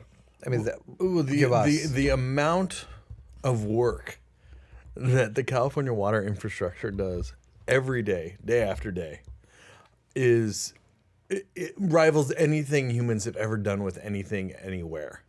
I mean, the amount of water that gets pulled up over the Grapevine Mountains in Southern California, 2,000 feet, gets pulled. Remember that one of the largest customers of electricity in California is water. To pull all of that water up 2,000 feet, what an engineering marvel. Hundreds of thousands of acre feet of water being pulled up. There's nothing like that exists in the worworld. Is that coming from Hetch Hetchy? No. That's part of the California aqueduct system. Okay, so that Hetch Hetchy is San Francisco. Full stop. Okay, so the Hetch Hetchy aqueduct is where San Francisco gets the lion's share of its water. Got it. And what are the other Hetch Hetchies or like similar systems in California that feeds California? Oh, okay. Yeah, we've got lots of reservoirs up and down the state. There's nothing like Hetch Hetchy, though. Hetch Hetchy is a beautiful reservoir, gravity-fed dam, and it's on glacial rock, so it still has, it still has a great capacity to hold crystal clear water that doesn't need treatment. Like there's a reason why San Francisco jumped on it so quickly. Now, whether or not that reservoir is still needed in a modern context, because there's another Yosemite Valley laying underneath all of that water. And there's a drowned Yosemite Valley underneath Hetch Hetchy. And I know that I'm talking about this in San Francisco, and San Franciscans love their Hetch Hetchy. But is it needed infrastructurally? No. Downriver, this is the Tuolumne River we're talking about. Downriver is the Don Pedro Dam. And Hetch Hetchy is like 300,000 acre feet of water storage. Don Pedro is like over 2 million. It has enough water. In fact, it was expanded in case California voters voted to remove the O'Shaughnessy Dam and to get rid of Hetch Hetchy Reservoir. Don Pedro can hold all of that water, except now we get into negotiations because San Francisco owns Hetch Hetchy. You mean the county or the city? Yeah, city and the county. City and the county are two overlapping entities, right? So this is not really a state topic. Is it counties own their water supplies generally, or how does it work? Well, it's water districts. Okay, so water districts, the the secret rulers of all in California are the water districts. So negotiations with the water district that owns Dan Pedro the Pedro Dam would be Don Pedro Dam would be a whole network of entangled, fraught with entanglements, and in San Francisco their attitude continues to be, nah, we'll keep it, and hey, okay, keep Hetch Hetchy, right? Yeah. So and who owns Don Pedro? Well, it's another one of these. I think it's the Merced utility, the water district. I can't remember exactly which entity it is. Got it. But it does feed other water districts. Right. Unlike The State of Fire, which is my book that came out this year, I wrote its sister book, The State of Water, Understanding California's Most Precious Resource. I wrote that book in 2019. So that was 5 years ago.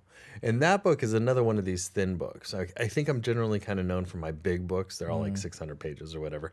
But the two books, The State of Water and The State of Fire, are intentionally very thin books. Okay, so because they have a very specific scope of interest, thematic scope of interest. And with The State of Water, it's really about storage, usage, and conveyance. Those three things. So I don't really get into the ownership of this piece of water or that piece of water. I don't really get into rights or legislative policy. I don't really get into how money moves around water legislation, for example. Because when you're talking about water, you're talking about power in California. And I mean political power, not necessarily energetic power, but there's elements of that as well. But for me, as an ecologist, I'm really interested in water as a method, as a landscape feature of connectivity between habitat spaces. And I'm thinking often about the rehabilitation of salmonid species, for example. I'm thinking about hydrology as a force for viable systems on in a more than human context, but also really thinking of the ecological services they're provided.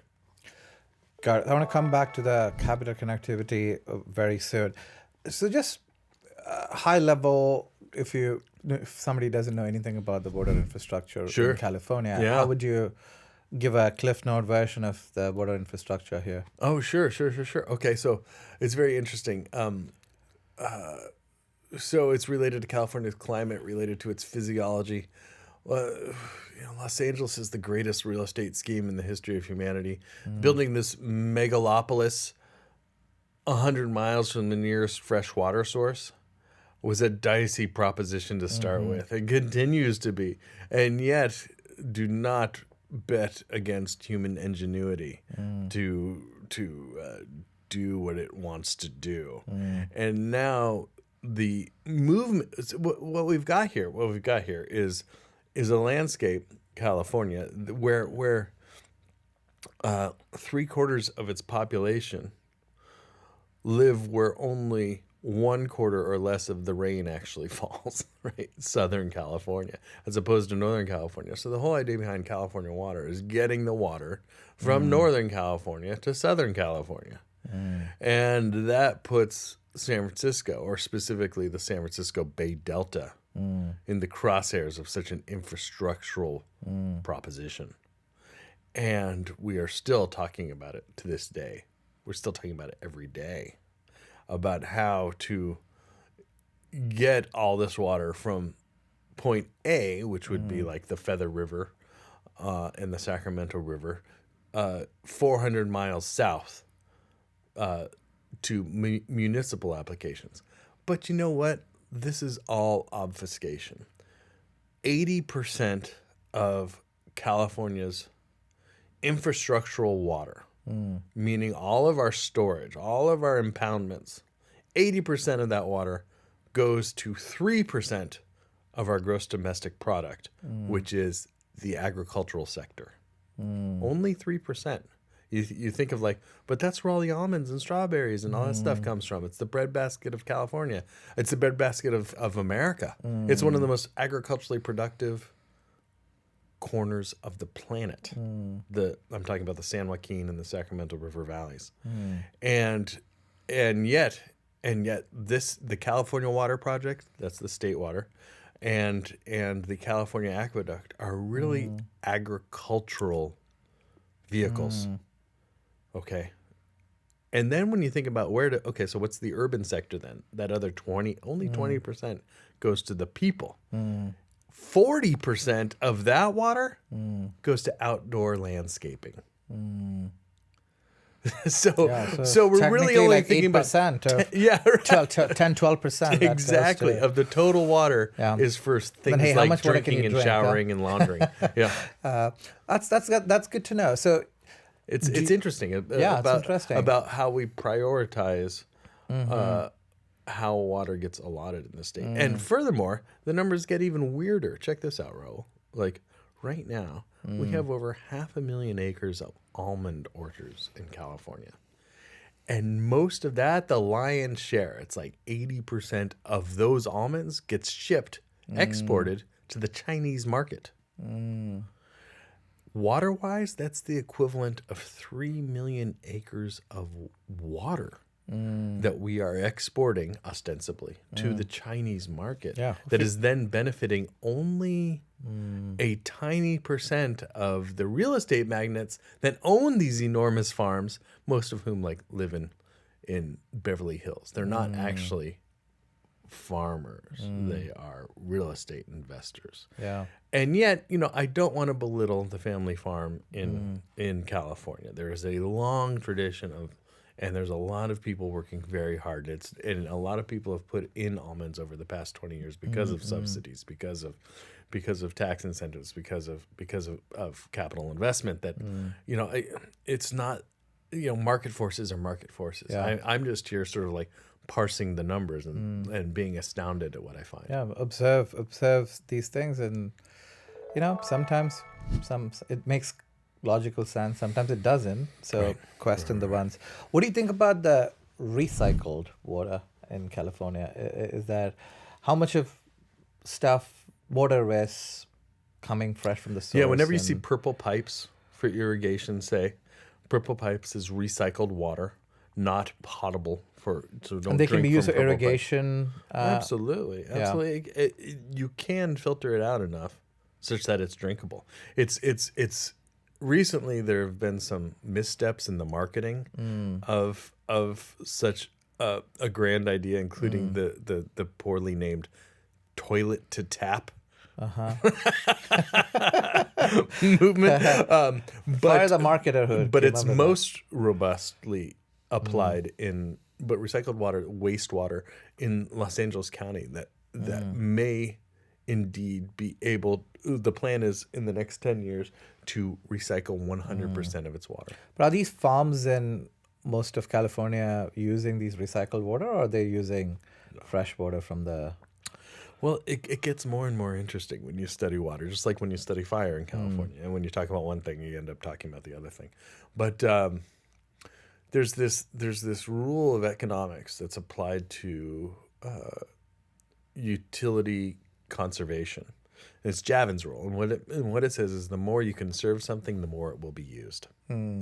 So now that we have advancements in micro irrigation across the state, like we can pinpoint the exact amount of water we need. Gone is or on its way out is like flooding irrigation. Now it's all about micro irrigation, and what happens is now we can grow almonds in western San Joaquin Valley that gets less water than the Mojave Desert in terms of rainfall, right? But we can do that. There's a corresponding increase in productivity the more it gets conserved. So it's a paradox that needs to be worked out. I mean, on the face of it, it's a good thing, right? You can grow anything anywhere if you have the micro irrigation concept working well everywhere, right? Right, but it's just a matter of time scale. Yeah. Right. It's a matter of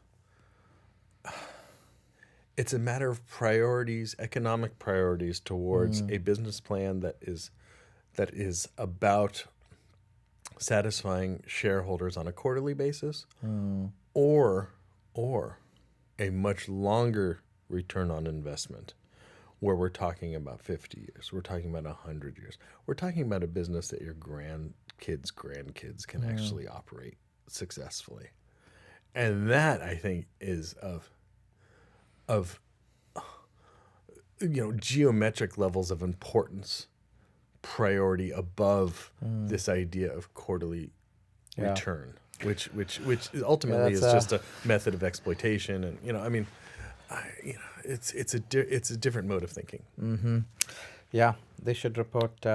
What's your 50-year business plan, Rahul? Yeah, or like, let me give you the instead of the quarterly report, let me give you a 50-year report. Yeah, gosh, that's an interesting thing. That's an interesting thing. But the argument against that, of course, is the longer the field of time, the less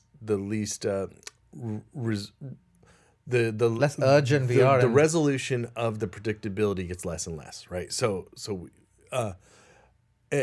especially in this day and age, in this moment, inside of this bottleneck, all these bottlenecks, all these ecological bottlenecks that we're talking about, it's all going to be decided in the next few decades. Yeah.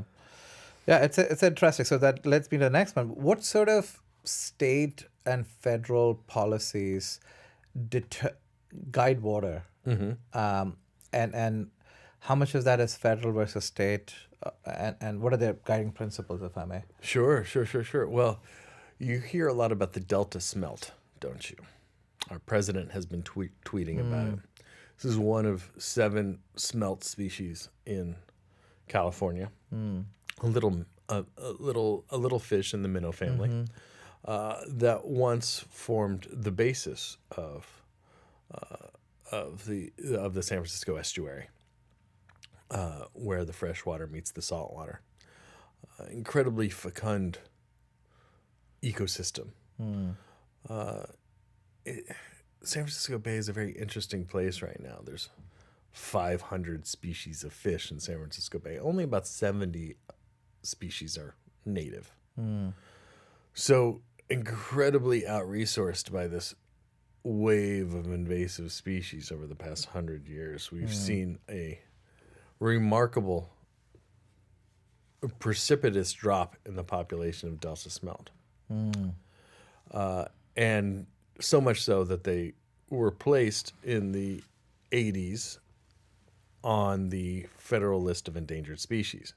Now, the Endangered Species Act of 1973 is one of the greatest legal tools that the American judicial system has ever conceived, that protects ecological health and thus ecological services. Thus, it ultimately protects human communities.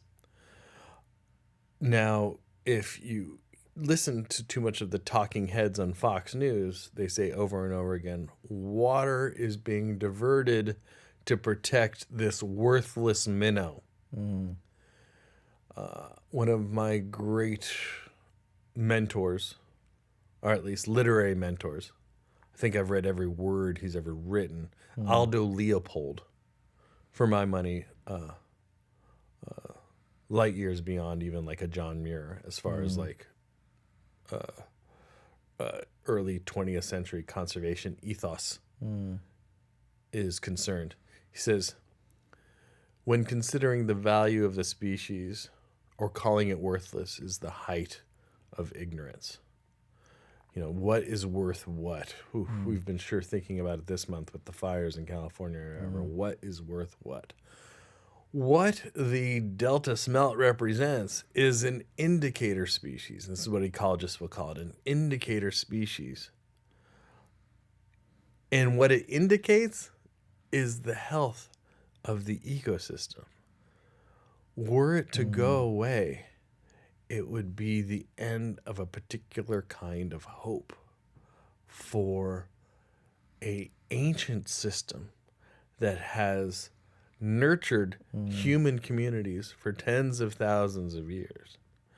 And so saying that it is worthless, I would agree with Leopold in saying that this is the height of human ignorance. But I think looking at, a certain line of thinking in our political society today, there is a clear distinction on the pecking order. Like human beings come first, and then comes the next, and then the, Delta smelt is way down somewhere, and you got to prioritize.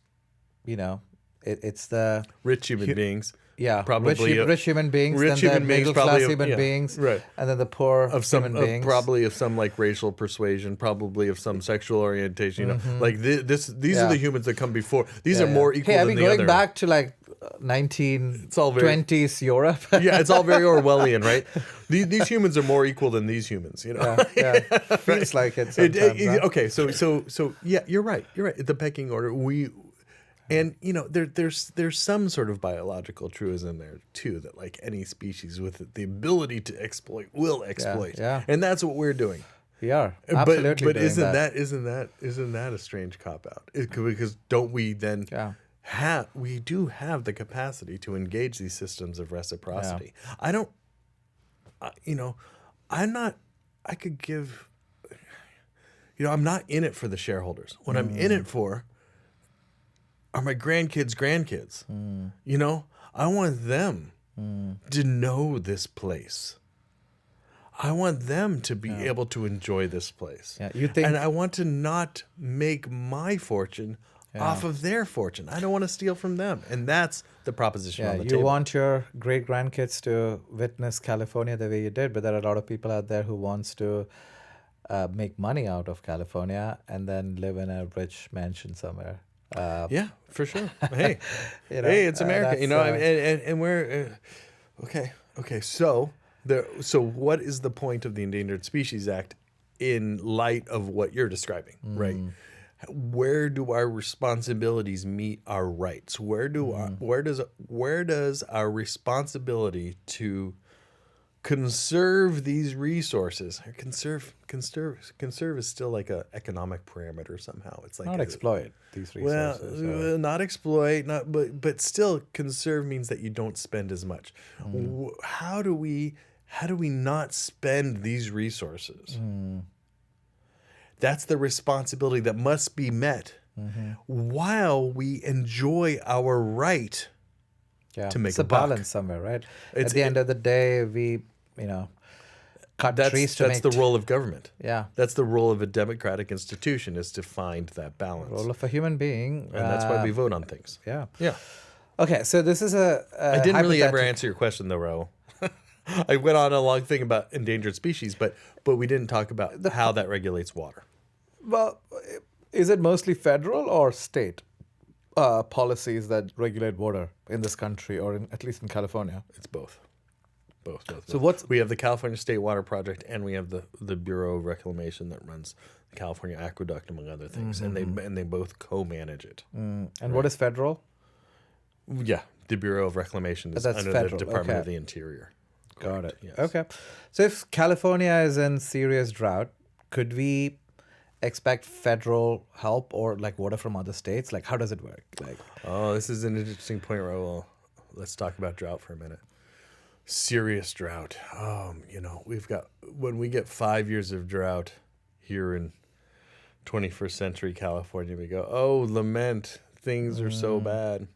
You look at the paleoclimatology of California and you recognize that there have been several mega droughts in the past 1,000 years, just in the past 1,000 years, that have lasted for almost a century. California knows how to get hot. California knows how to get dry. Okay, so we've got, and here's another thing. Remember in last segment I said that fire is always on the way. Drought's on the way too. We've seen 5-year droughts. Remember I was talking about the rainiest century in California in the past 2,500 years. Now we've got the prospect, especially with continued temperature increase, continued aridity. We've got the prospect of a pending mega drought.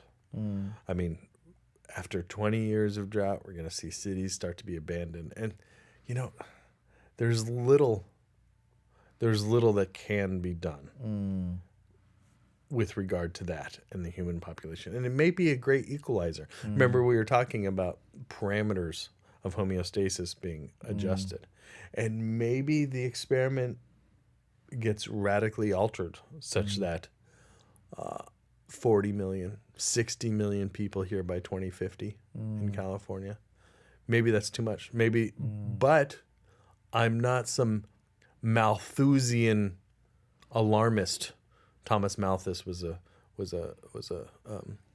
economist who in the 18th century predicted that that in the 1900s there would be mass death and just from it's like, well, that hasn't happened because of starvation and exceedance of carrying capacity of any given ecosystem.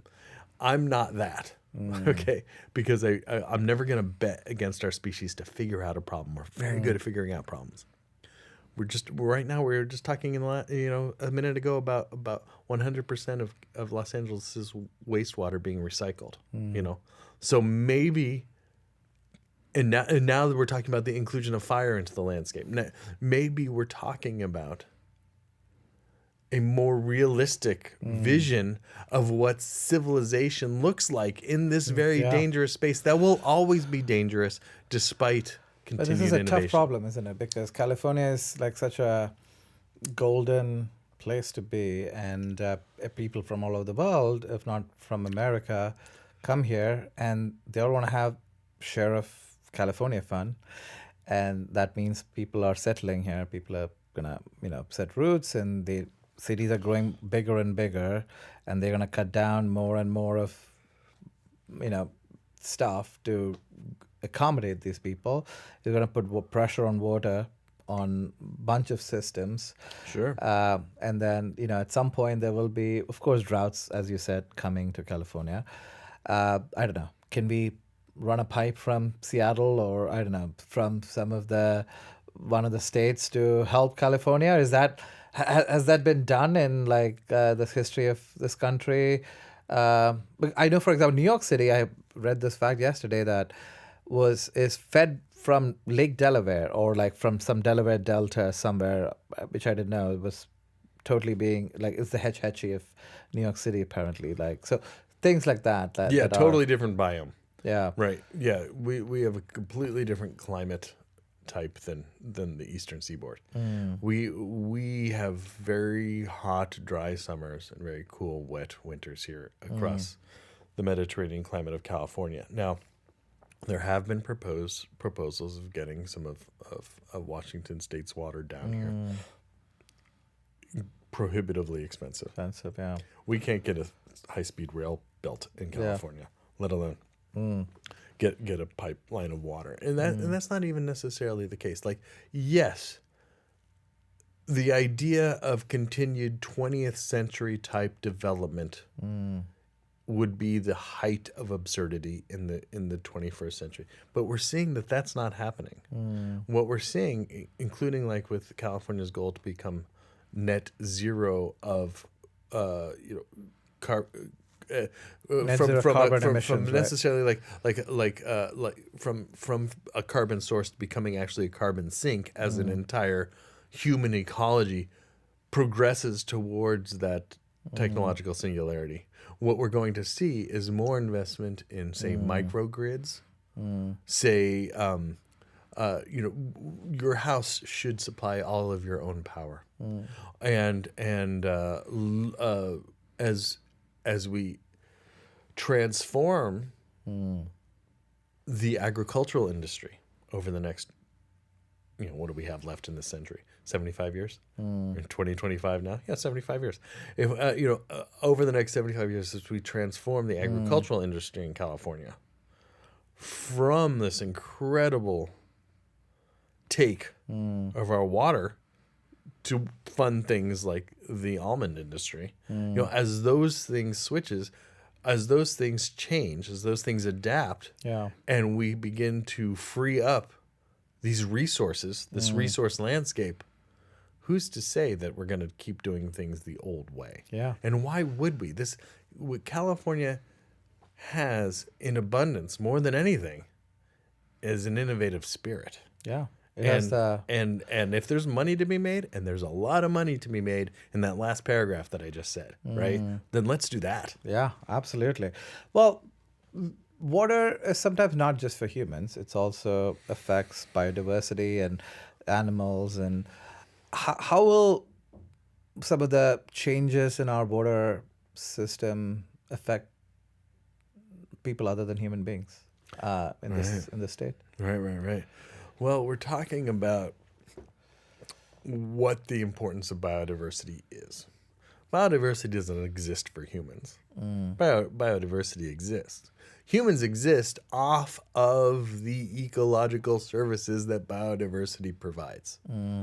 It's a particular type of biodiversity in California. It's an endemic or native biodiversity. Remember, I was talking about the San Francisco Bay Delta, 500 species of fish. San Francisco Bay Delta is way more biodiverse than it ever has been. But it's also on the verge of collapse because of it. So these homeostatic parameters that define a healthy ecosystem have yet to work themselves out in this auspice of anthropic or Anthropocene. This whole moving chessboard, right? But despite all of our landscape types being either threatened or endangered or critically endangered, we have a very low extinction rate in this state, meaning that all the pieces are still on the board. And when I mean all the pieces, I'm talking about like salmon. Check it out. Like, salmon are such a vector of forest health across the state that have been largely lost because of what we've been talking about, these immense water projects, these huge dams up and down, which are most often that cut off like you can almost like a heart attack, just end the circulatory process that the river system they can't go back to the place where they were spawned. That's exactly correct. But now we have like the largest dam removal in our nation's history, in the Klamath Dam, that happened over the past. The actual removing of the infrastructure happened over the past 6 months. It's been a deal that's about 20 years in the making. A legal miracle of negotiation between all of these human factors, that all of these human sectors, from the farmers to the tribal nations to the utility companies. All of these factors have decided to get rid of these dams that were beyond their useful life. And in the same week, not even the same month, in the same week, we had salmon returning to their headwaters, spawning north of these dams. And this is they're waiting for us. And they're waiting for us. And what they represent in their bodies is millions of metric tons of calcium and phosphorus and nitrogen that are deposited when, by way of their own endogenous life cycles that you were just alluding to, when they go to their headwaters, they deposit their bodies. Fascinating. Like I've That's seen right. some hatcheries in Alaska where, salmon literally come to that hatchery through a pipe from all the way swimming across the Pacific Ocean from maybe South America all the way back to die there, right? So it's amazing how it's like the inbuilt GPS these salmons have. It's exactly what it is. Is this what you mean by habitat space connectivity and sort of its importance on water ecology? Well, it's interesting. Yeah, on water ecology, it's like sometimes connectivity means removing things, not building things. Yeah. I had the pleasure and the great honor of being the artist in residence for the National Wildlife Federation and their project of building the Wallace-Annenberg Wildlife Bridge over Highway 101 in Southern California, just outside of Thousand Oaks. Kardashians live right down the street. It connects the Simi Hills with the Santa Monica Mountains National Recreation Area. And it's by this one piece of infrastructure will the southern population of California mountain lions be saved from genetic simplification and genetic isolation that so often is the cause of extinction of any given species. And so when you have your apex predator in good shape population-wise, when you have these metapopulations of apex predators, you get this trickle-down effect throughout the entirety of the ecological system that benefits all creatures and all plants. Yeah. And so taking care of our predators is another form of connectivity. So you've got these different avenues of connectivity that are about like wildlife corridor establishments or wildlife bridges across major highway systems like this one. It goes across 10 lanes of Highway 101. It's the most expensive. Well, it's the largest wildlife crossing in the world of its kind. And now with the passing of the 2024 Wildlife Safety and Wildlife Protection and Road Safety Act in the California State Legislature, we're going to build something like 20 more bridges of this type. Yeah, everybody hates roadkill. I've seen some of these bridges in Kenya, where back in the 1900s or 1800s, even the British built a lot of these train systems to transport capitalistic goods across the country. But what happened was that train had there was a natural divide between two parts of the forest. Yeah, and so then either it was having roadkills or they were not crossing because of man-made danger.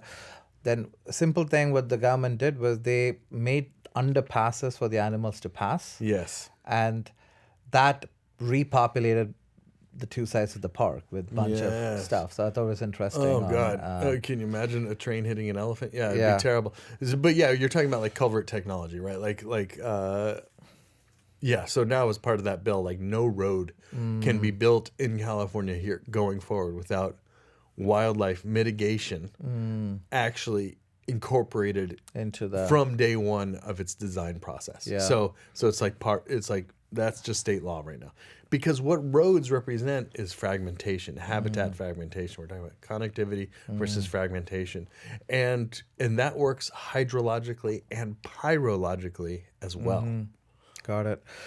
All right, switching gears into climate change. So do you think that is exacerbating what I think you call droughts to deluge in California? Droughts to deluge, yes.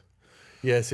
So climate change, climate breakdown by way of anthropogenic global warming is how it's kind of a mouthful, but it's more true to what it is, especially in California, where we endure climate whiplash, which changes. Is that a feature of climate change, or is that always? Absolutely. Was it always happening? Well, it's augmented with increased temperatures, it's augmented. Okay, so that warps trade wind patterns in the Eastern Pacific that affect world meteorology. Okay, so so we're not just talking about atmospheric temperature rise. We're also talking about oceanic temperature rise and acidity, given one thing kicks off the other thing. And what happens in California, what has already happened in California, is that we've already blown past IPCC thresholds. Since 1895, California has increased in temperature about 1.8 degrees Celsius. Okay, so that is, you hear the 1.5 degree threshold. It's like, California knows how to get hot, and that's just from 1895. So probably from the late 18th century, it was another degree. So we've probably increased more than 2 degrees already over temperatures 150 years ago. And California has a history. Remember, I was talking about mega droughts. It also has a history of getting much hotter. And it turns out that during these mega droughts, these mid-Holocene mega droughts that I was talking about, the California floristic province did not lose apparently one species of plant or animal to extinction. Now, there were many biotic vectors that we had then that we don't have now. Remember, I was talking about apex predators and all of the good that they do. Mountain lions. Last year, 2024, we commemorated the 100th anniversary of the killing of the last California grizzly bear. And the grizzly bear are one of these apex predators that really, along with humans, are responsible for stewarding the modern configuration of ecosystems across California. Along with salmon and the grizzly bear. And the third one I would name would probably be the beaver. 20 years before the gold rush, there was the fur rush with all those mountain men walking up the streams, later to get state parks named after them, I guess. And what they were doing is just bashing beaver, one per every kilometer of water course in the state, like 15 million beaver, sending their pelts to New York to then, get made into hats that disintegrate in a couple of decades, for some fashion idiocy. And so now we lose our beaver. And our beaver, what did our beaver do for tens of thousands, for hundreds of thousands of years? Build dams. They build dams. And what do those dams do? Those dams are govern California's endemic systems of hydrology. Hydrology. So remember, 1 beaver per kilometer of water course? And what a beaver does by way of its own behavior, making a dam, building a lodge, and the pond that forms behind the dam, what you get is upwards of a 50-fold increase of biodiversity in that immediate habitat area. Not to mention what it does to the water. It slows the water, spreads the water, and sinks the water. That's according to the analysis of my friend, the water druid Brock Dolman, up at the Ecology Center of Sonoma, when he said, slow it, sink it, slow it, spread it, sink it. And that is the key to having water regardless of whether or not it's raining or not. So now the state's finally getting into the fight here in 2025. We've got a beaver task force. We're reintroducing beaver into our mountain lakes and streams. We've got some of our best minds working on that. Not only beaver, but beaver analog technology. Building do the beavers have to do it, or can we do it? Well, it turns out we can do it too. Bioengineering, they call it, right? Or biomimicry. Yeah. We do it ourselves. Oh, I like that. Nature-based solutions is how the governor refers to it. But that's exactly right, because beavers, you introduce too many beavers, especially in suburban areas. It's like they don't really do what you want them to do where you want them to do it. Yeah, that can be a problem. Remote control the beavers. Right, exactly. So how good are we in dealing with floods in California? Yeah. And what is the plan generally, or agency that deals with floods? Right. Well, a really interesting thing just happened. The Central Valley just got its newest state park. It's called the Dos Rios State Park. And it's right where the Tuolumne River meets the San Joaquin River, Dos Rios. And what happened was this organization called River Partners started working at remediating this farmland. What happened at that confluence over the past century was just agriculture just was raised. There was no habitat there at all. And what River Partners did over the past 20 years, with the intent of eventually giving it to the state, was rehabbing all of this wetland, this Central Valley endemic habitat space. And so now you go there and you have, it's common to see all of these endangered species, including pygmy brush rabbit, the California pygmy brush rabbit, for example. And it looks like, you can hear like the beavers slapping their tails. And what you have here is a remediated floodplain 20 miles from Stockton. Stockton, the lowest place in the San Joaquin Valley, the lowest place in that enormous basin. Stockton may be underwater in 30 years, right? From sea level rise, from climate whiplash, from all of that stuff. So what we have is a nature-based solution for flood mediation. And finally, now that Dos Rios is open, there's a state park in California in Central Valley that attends to communities like Modesto and whatnot, where you can go camping. You can finally go camping at a state park in the Central Valley. Yeah. And I tell you, man, it is so beautiful there with the sun setting and the ducks overhead, and you just got this sense of like, wow, this is what California was like 200 years ago. This whole valley was like this. Yeah, so let's do that more. Yeah, we'll put it in the show notes, the new state park that opened. So you predict, so we get into the last sort of topic of this segment. Sure. So which one do you predict of more certainty in California, drought or floods? Well, it's going to be both.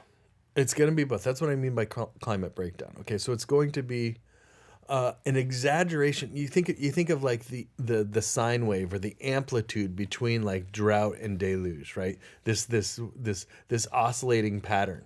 So now with climate breakdown, what you're going to get is a greater amplitude in that sine wave, okay? And less predictability of its return interval, right? So, and that's how climate breakdown manifests in California. The wet gets wetter, the dry gets drier. And you never know when it will happen as well. Yeah, unpredictability increases. Well, on that note, we'll end our third segment and we'll come back after a break. Okay, very good.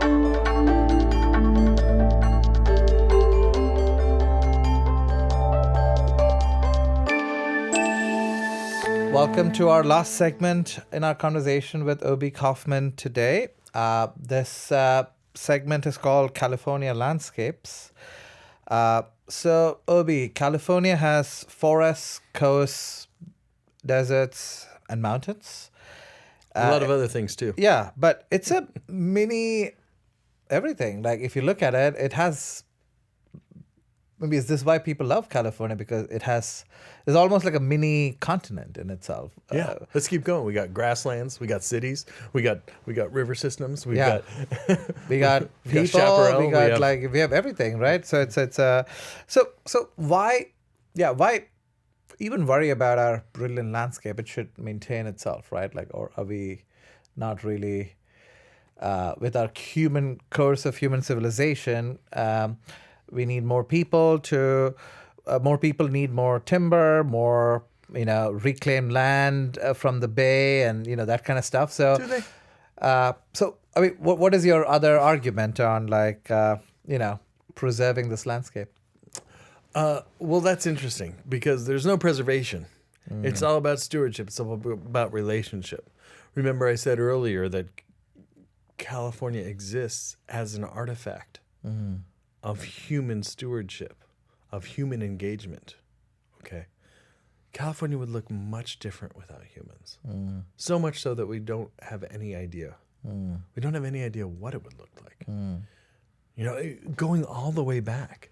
At the end of the Pleistocene era, there were over 24 species of herbivores that weighed more than 200 pounds in California that are all extinct. Like back then, when global temperatures were so low that there was enough seawater locked in ice, or enough fresh water locked in ice, that the sea level was actually about 250 feet lower than it is today. You could walk from here 25 miles to the Farallon Islands. I see it every day when I drive home. So. Isn't that amazing to think you could walk there? If you were to walk there 20,000 years ago, you could. You would be sharing that Farallon step, if you will, with, these 24 species of herbivores, from 3 species of mammoth to 7-foot ground sloths to the largest camel that ever existed in the fossil record, 9 feet at the shoulder, right? And a number of other predators who don't exist today as well. I'm just talking about the herbivores at that point. So there's a whole ecosystem, Pleistocene ecosystems that so you can imagine those giant creatures, and the grazing pressure that they applied onto the land that kept that must have that manicured everything, that manicured all every sapling that come up was in danger of getting nibbled on. What happened to those herbivores and predators? Well, a couple of things. It was a mixture of climate change and the coming of the human. And the coming of the human. And it was about that time that all of these other species were introduced as well from Beringia, including the different types of elk, including wolves. Yeah. These other creatures that came in and greatly disrupted previous ecosystems. Yeah. And so as I say, it's like there's. And again, this is a historical account, right? There is no California as we understand it without humans. So there's no California taking care of itself. Yeah. Like that's a nonsensical, that's a statement that doesn't go anywhere because we are on the top of the power chain or whatever. And the bottom. Order, yeah. And part of it, it's like this balance. It's this equal balance between the anthropos, if you will, and the Gaia. It's like there's humans and there's everything other than humans, but where one stops and the other begins is a diminishingly small area. You can think about like maybe Antarctic or Arctic or whatever, like the small areas where humans still have not fully conquered. Oh, the Antarctic? But Antarctic, they have bases and all that. But I'm saying there are, I'm sure, places out there where humans don't live, where you could say that it's untouched and that nature takes care of itself in some ways. But sure. Not too many places like that. Sure. So not in California. Yeah. So how has the landscape here changed, past, present, future, right? Like over the years, biodiversity, etc. That has changed. Other than what you mentioned about the predators and these herbivores. Well, we're talking really about the word, when you said like these places where they take care of itself, that would be like the word wild, right? Or wildness or wilderness, yeah. right? Which is interesting because as we were talking about land designation policy before, federal wilderness areas in California by definition account for about 18 to 19% of the total land area in the state. And yet, what is a wilderness? A wilderness, there's a chapter in my new book called Tragic Misconceptions. And one of those misconceptions is like John Muir, the young writer and naturalist, comes into the Sierra Valley, into the Yosemite Valley, and marvels at what he sees. Marvels at the stately trees and the wide open pastures. No idea what he was looking at. He has no idea what he was looking at. Like, what he was looking at was a landscape managed with fire by humans for thousands of years. The Indians that he disparaged in his writings again and again were responsible for those things that he loved so much, right? And so what is wildness then? Does it exist? Or if it exists, is it a state of simplified, untended to, and neglected reciprocity. Yeah, it is. So coming back to practical matters of California landscape, so is there one agency that manages all of this landscape, or are these different for different deserts and mountains and all of that? Well, yeah, there's different agencies. Like California Environmental Protection Agency is different from the Department of Natural Resources. Okay, so but they both are under, they both have a lot of overlapping jurisdictions. Park Service is different too. California State Parks is different. So there's all of these different agencies. They work together, hopefully. They do. Yeah. They do. I've met a number of these people, and they're all good friends. Yeah. They're all good friends with each other, is what I mean. Yes. And you I know we touched upon this earlier in the conversation. The 30 by 30 California, you think it's the good thing and it's going well, and it is here to stay. I like your inquisitive face because I'm not a politician. I'm not here to run for anything. And I tell you what, I've got a lot of criticisms about 30 by 30. Yeah. One of the things that 30 by 30 is doing, in my opinion, that I'm not a big fan of, is writing a cheap receipt for continued exploitation of California's deserts. California's deserts are doing a lot of work in the 30 by 30 plan.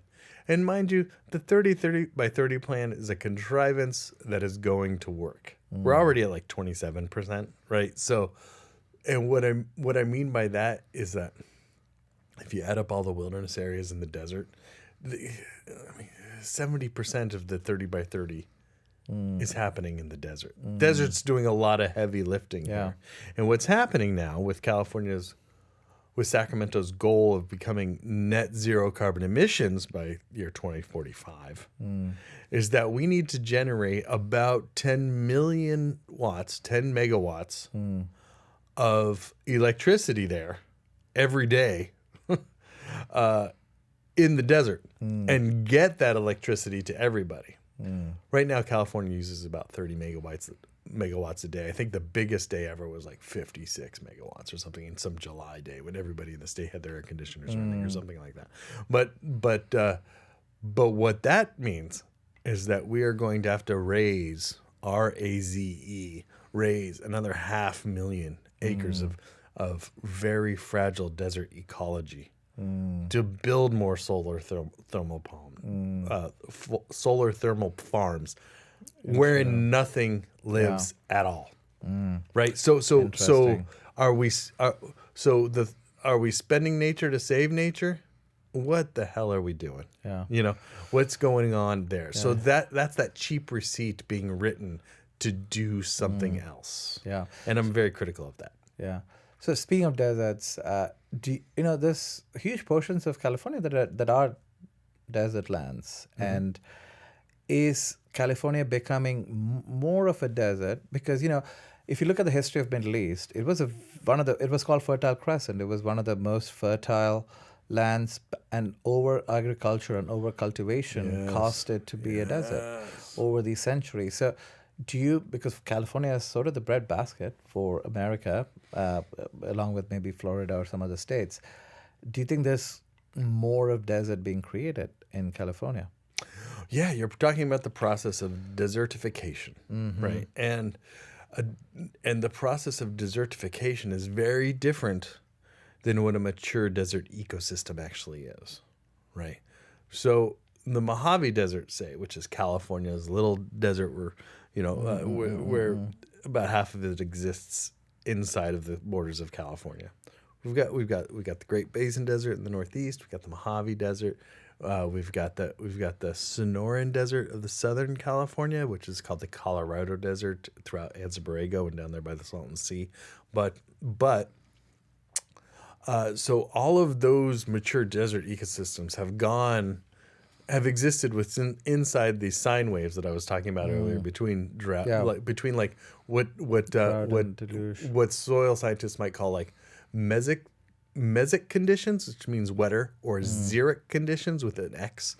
Xeric conditions means drier, right? So it sort of exists inside of this inside of these parameters. I mean, you can hear me using that word again and again, but that's really like the study of functional ecology. It's determining what factors of stress and nutrients actually provide what conditions for what manner of biogeography actually lives in those conditions. Now you have there is ostensibly there is a desert in the San Joaquin Valley. The rain shadow of the coastal mountains actually prevents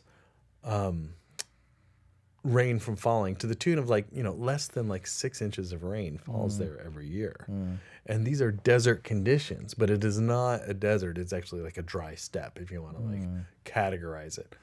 If you want to make up words, this is also an area of extremely high mammal diversity and endemism, meaning there's a lot. It's like one of the great hotspots of mammal endemism and biodiversity in the world, and we're talking about different species of mouse. Yeah, all the different kangaroo mice and that kind of thing that exists in the San Joaquin Valley exist. Like that. They just know how to exploit those resource niches, right? Yeah. So, what is Los Angeles Basin? It's a desert where 30 million people live. I mean, okay, and so what is the agriculture of the San Joaquin Valley? The monoculture, where one species might cover 10,000 acres, one species of imported and that's nut tree. That seems like a desert of sorts, doesn't it? Also, in a metaphorically, but also for a future purpose, an actual desert that's probably gonna come through. We'll see. I mean, desert. You think of like a desert like the Sahara, the blowing winds of the dunes and that kind of thing. California is not going to turn into that, as far as I can see. But those dunes are ancient patterns of geology and whatnot. So people have this idea of what the desert is. The desert is very actually different from. Yeah, I've been to the Gobi and I've been to Sahara, and the way the kind of what you get from the Death Valley here is very different. The way it looks and seems. But I think one thing that's common is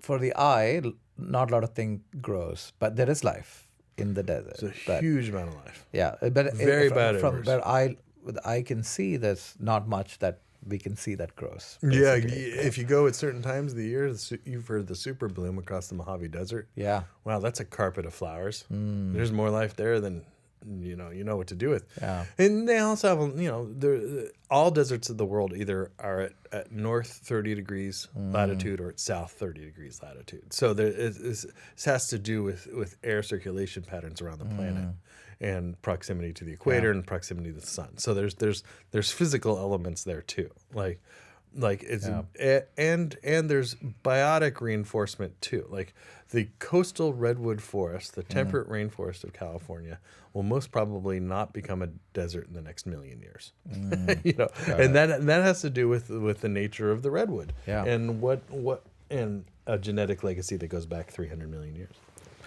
And what do you think about DRCEP, the Desert Renewable Energy and Conservation Energy Plan? Yeah. Energy Conservation Plan. Is it DRECP or DRC? What is it and how is that? Oh, yeah. Okay, so the Desert Resource Energy Conservation Plan is the law of the desert, right? And so this is what I was talking about before.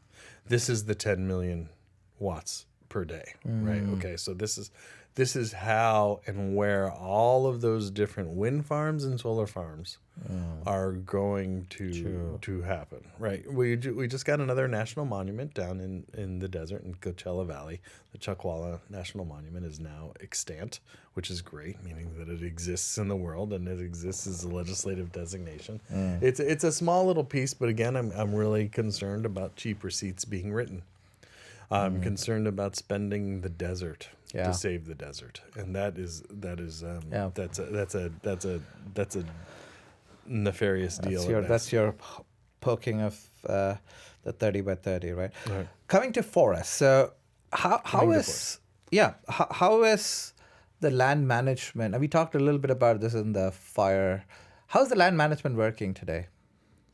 Oh, in the forests. Yeah. Oh, okay. Okay. Well, there's a number of different ways of approaching that subject. It's interesting that like another one of my criticisms of 30 by 30 is that one of the ways they divide habitat types of figuring out how much is actually preserved, because it's not just about getting 30% of the total land area. It's like we want to preserve like 30% of our woodlands, say. But it's not like they don't divide woodlands up by species. It's not 30% of our redwood forests. It's not 30% of our mixed conifer forests. They It's not club everything together. Yeah, they clump everything together like that, which is we could use some finer resolution, if you will, on this picture if we're going to draw this picture realistically. Let's cut all the redwoods. Just save all the other species. Which will be We gotta save them all. disastrous, That's yeah. right. That's right. But any good policies that you like in this forestry space that or that Well, one that of my are working? favorites, and this is why, like, I mean, I don't consider myself an environmentalist. I don't really like that word. I think it's a relic term to describe a movement that doesn't really do anything these days, except, what does an environmentalist do? I mean, there was a time, given books like Silent Spring by Rachel Carson, 1961, which launched an environmental movement that resulted in the golden age of environmental legislation in the early 70s with the invention of the Environmental Protection Agency, the Clean Water Act, the Clean Air Act, the Endangered Species Act, the Wilderness Act of 1964. So this is all like 60s and 70s. But really these days, the word environmentalism has been so appropriated by quote unquote the other side that it's just a thing that probably should be let go. And because the environmental movement isn't really doing much. Like let's focus in on what is happening, especially across California. The advent of the land trust community over the past 20 to 30 years has just been a rocket of what I would hope the environmental movement wanted to be. And what that is localized management, citizen-based. You go, if there's a grove of trees you're interested in, there's probably a local land trust that is taking care of those trees. You can go volunteer with these people, and there's no red and blue political talk. It's just all about this one habitat space in this one area, this one locale. And now we're talking about 3 million acres across California that are under land trust. And a lot of this is like there's different types of land trusts and land trusts, like in-holding acquisition, as they call it. This like the invention of the conservation easement that actually preserves landscape to the economic benefit of the landowner, is one of these great inventions, economic legislative inventions. Yeah, we'll link it in the show notes, the land trust. As we get towards the end of our conversation here, I want to quickly touch upon the coast. So California Coastal Commission, what are their job and how are they doing, you think? Yeah, okay, so the California Coastal Commission was the first of its kind in the world. Like what a democratizing agent. The beaches in California must be public property. There's no private beaches in California. What a coup this is. What an interesting idea this is. Like the idea of the commons as a space that belongs to everybody. And it is the Coastal Commission that is been handed great power to dictate and to really manage to a high degree of stringent efficacy towards the aesthetic character and the character of access and the public versus private access of responsibility and rights attainment. So it's always going to be contentious. Yeah. I want my thing. Yeah. But it's not your thing. It's our thing. And Yeah, this is an interesting play on. Yeah, the beaches are public, but the access is private. So a lot of people are trying to circumvent the only way to get around to that beach is through, unless you like come by the boat or something. Sure, So there's a loophole there.